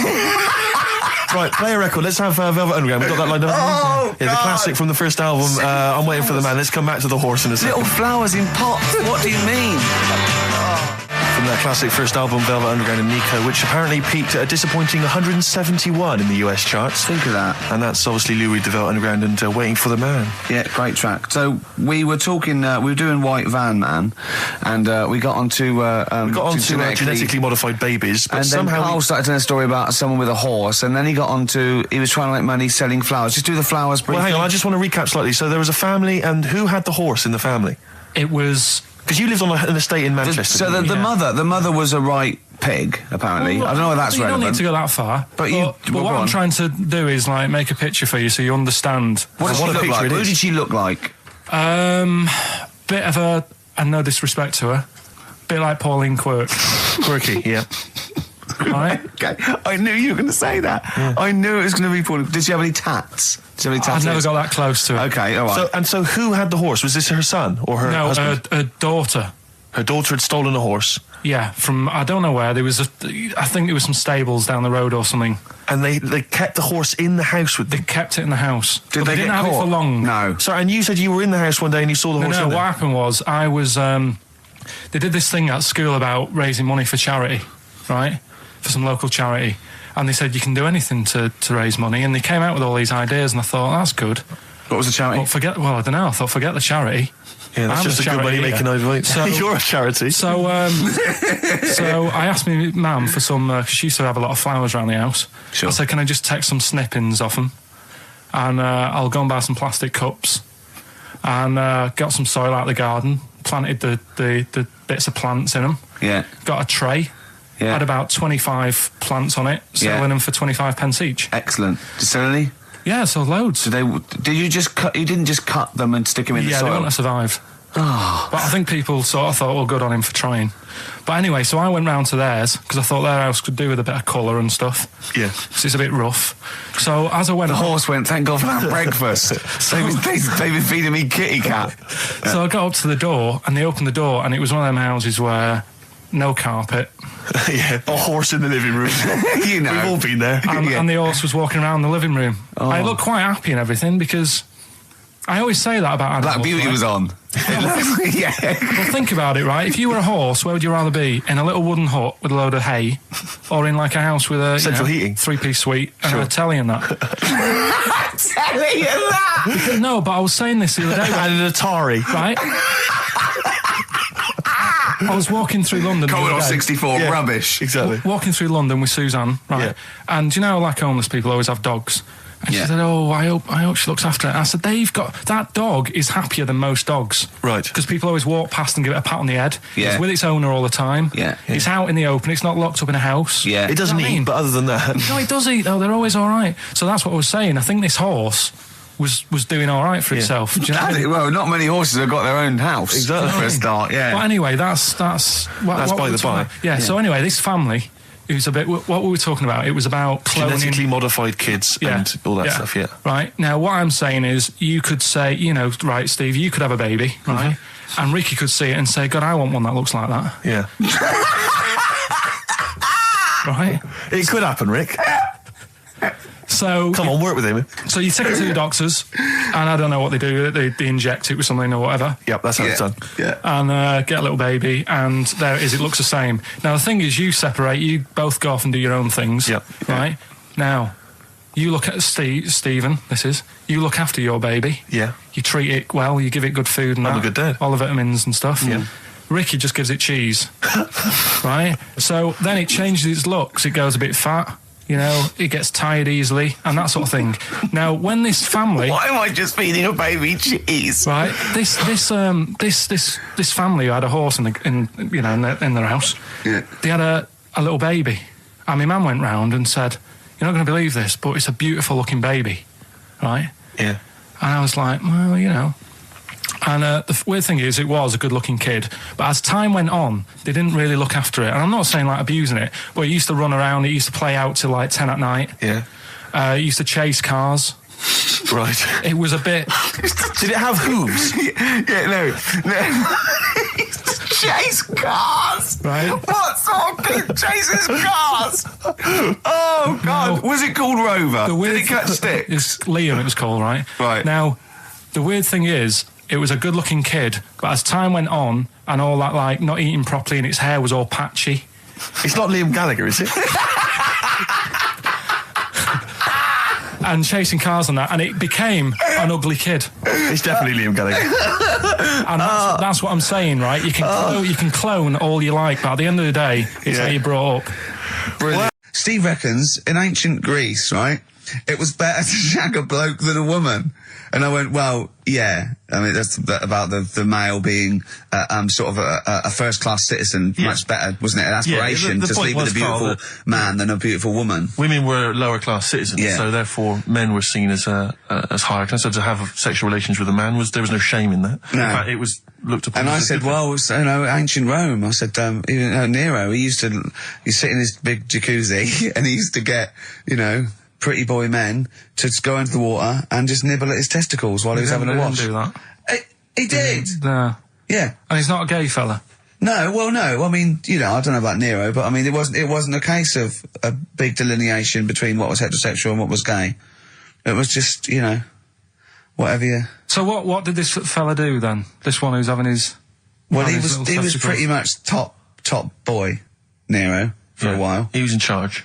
And, and you did what you're told. If Caesar or... But why were people going round there? Why didn't they go, oh... No, they weren't dropping in. It wasn't like the door was opening. I'm just going to see what Nero's doing. It's not like when I pop in here to see you. Normally what would happen is he'd say, come back to my place, I got a book for you. Yeah. You'd pop in. But he'd come out in his pants. Elton John would be on. You'd have probably been like a delivery boy or a stable boy or something, and you'd have popped round there and you'd have gone, there, right, Nero, there's the tablets of stone you wanted. And they go, Pilkington, why are you here? Pop under, I don't know why he's French. What is that? I don't know why he's French. Just pop under the water and nibble at my testicles and you'd have done it. Because he was Nero. I wouldn't. He would have. There's no way I would have done. Well, you would have. What have I done? I've dropped a pizza off. Yeah, you put round to Nero's place with a pizza. Right, I'd say I've done my job. Right? Yeah. That's not the sort of tip I wanted. No, he'd have said, get the little baldy chap to nibble at my testicles, and you'd have run the water. I wouldn't have done it. No, Well, I put my head on the wall. I wouldn't have done it. Can I just say this, Steve? Not only would you be nibbling his testicles, you'd have been going mad. You'd have been noshing him just for extra. You'd have been doing everything he wanted. You'd have been going, he'd have gone, I didn't ask you to do that. You'd have been going mental. They'd have been chewing, slurping, smacking, poking. You'd have chopped, you'd have gnawed his packet off. You think you're eating Walker's crisps. There'd be bubbles. Good, we've settled that then. Go on. The titles that are meant to sort of pull you in. Yeah. We've got, what was it? Stocking, Aitken and Waterman. Yeah. You've got, it's not his vault. And get a load with this. Get a load with this. So which pun do I pick first? I think I'll go for get a load with this. Get a lobe of this. Yeah, get a lobe of this, yeah. Well, that's a story about a girl who she was deaf, right, for 4 years. And it happened quite a bit back this. What year? Or was it I think it was ages ago, was it? About quite a bit back. She was deaf for about 4 years, having an argument with her mum, it said, which I didn't quite understand, because I don't know how they do that. Yeah. But she was having an argument, and a man pushed her against the wall, and she banged her head, and her hearing came back. Okay. Was she wearing a Walkman, and it fell out? And she'd realised, there's no explanation. There's no explanation? Well, why is that teaching me something then? So I knew you'd say this, right? So I thought, right, I'll stick something on it. Do you know that bees are deaf? No, you can't just, no. If you ask someone something they don't know the answer to, they don't tell you something else. Just, I'll tell you something else then. I can't answer that, I'll tell you something else. Imagine that, if you asked a teacher. Look, how do birds fly? Wow, if you're going to do that, tallest building is, I mean, what? Well... That was the equivalent, Karl, of running away when we asked you a question. Yeah, the intellectual equivalent of going, look over there, there's a monster. Yeah. Listen, what do you mean? What she... Okay, so... Oh. So her There's hearing no came explanation. Back. There's no explanation. Or you don't know. Well, there isn't one, is there, really? It's a bit weird. Did the doctors not look into it? No, I think they just said, oh, that's good. So again, I don't. Where did this information? Is that if you read this on the net? Is that all they put on the net? There was once a deaf woman who hit her head and she could hear. Came back. It was bizarre things about being deaf. Was there three I've got that book. Yeah, it's a good book. That was there 3 more pages. You just couldn't be bothered to read on. Yeah. No, it was just a little bit. And was there a little picture, a cartoon picture? No pictures. I just read it. Ow! Look, ow! If you don't want to know, if you don't want to learn, you know. Yeah. Okay. It's not his fault. Let me have It's Not His Fault. You got to save this. This has got to teach me something. It'll be an interesting story. Right. It's not his fault. This fella. Yeah. What year? Ages ago? Olden times? I'd say in the 70s. Okay. Would you? Any evidence for that? And does he wear flares in the story? Right. Is that your reason? No, it's a bit like Yuri Geller, this fella, right? Where he's electric. He's electric. And if he walks past the telly would fizz. Uh-huh. If he walked past the radio, it all goes like that. Ooh. His hair stuck up all the time. Ugh. And he'd be having a bath and everything would be all right, and then the power would sort of switch on in his body, and the electric in his body made him jump out of the bath. So... What do you mean, so? What is that so? What does that so mean? You've given us nothing. You've given us nothing. You'd have to at least give us the scientific explanation. Yeah. Electric eels have 400 volts in them. Oh, is this the running away again? What was that one called? Yeah, but it's not his vault. But there's a reason not his fault. It's not his fault. I thought it was going to be something about. I think we should do these the other way round. I think you should tell us the story and then we'll hear the pun. It's not his fault. It's not his fault. Right? Can we just don't get the just because so far you've come up with nothing. What's the last one? Give us the teaser clue again. It was I want to come here in hindsight. I wouldn't have come here in hindsight. Yeah. Right, give me some education. This will be the thing that teaches me something. I can feel it in my bones. Come on. There's a kid in Kenya. He was messing about with some beans. Magic. We guessed that as well. You did, yeah. He's fed up because we've guessed his puns, I think. He put one of them in his ear. Yeah. The mum or the dad said, what have you done that for, or whatever. Yeah. So I'll have to take you to the doctors now. So they took the kid to the doctors, and the doctor said, he said, I can get that out, I can sort that out for you. So he took it out, and the doctor said, right, that's £3.50. And the dad said, I've only got £2.70 on me. And the doctor said, right, well, and he put the bean back in his kid's ear.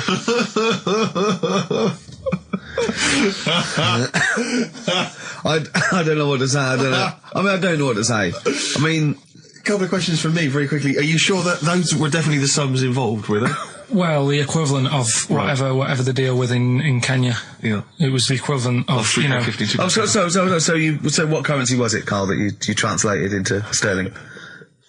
I don't know. No, it was saying in the thing, it said the equivalent of £3.15, Did it say that? Yeah. So did it say that? Yeah. Carl, look at me. Did it say that? Yeah, it said that was the Did it say that? Yeah. Yeah, it did. It definitely said that. Definitely. Yeah.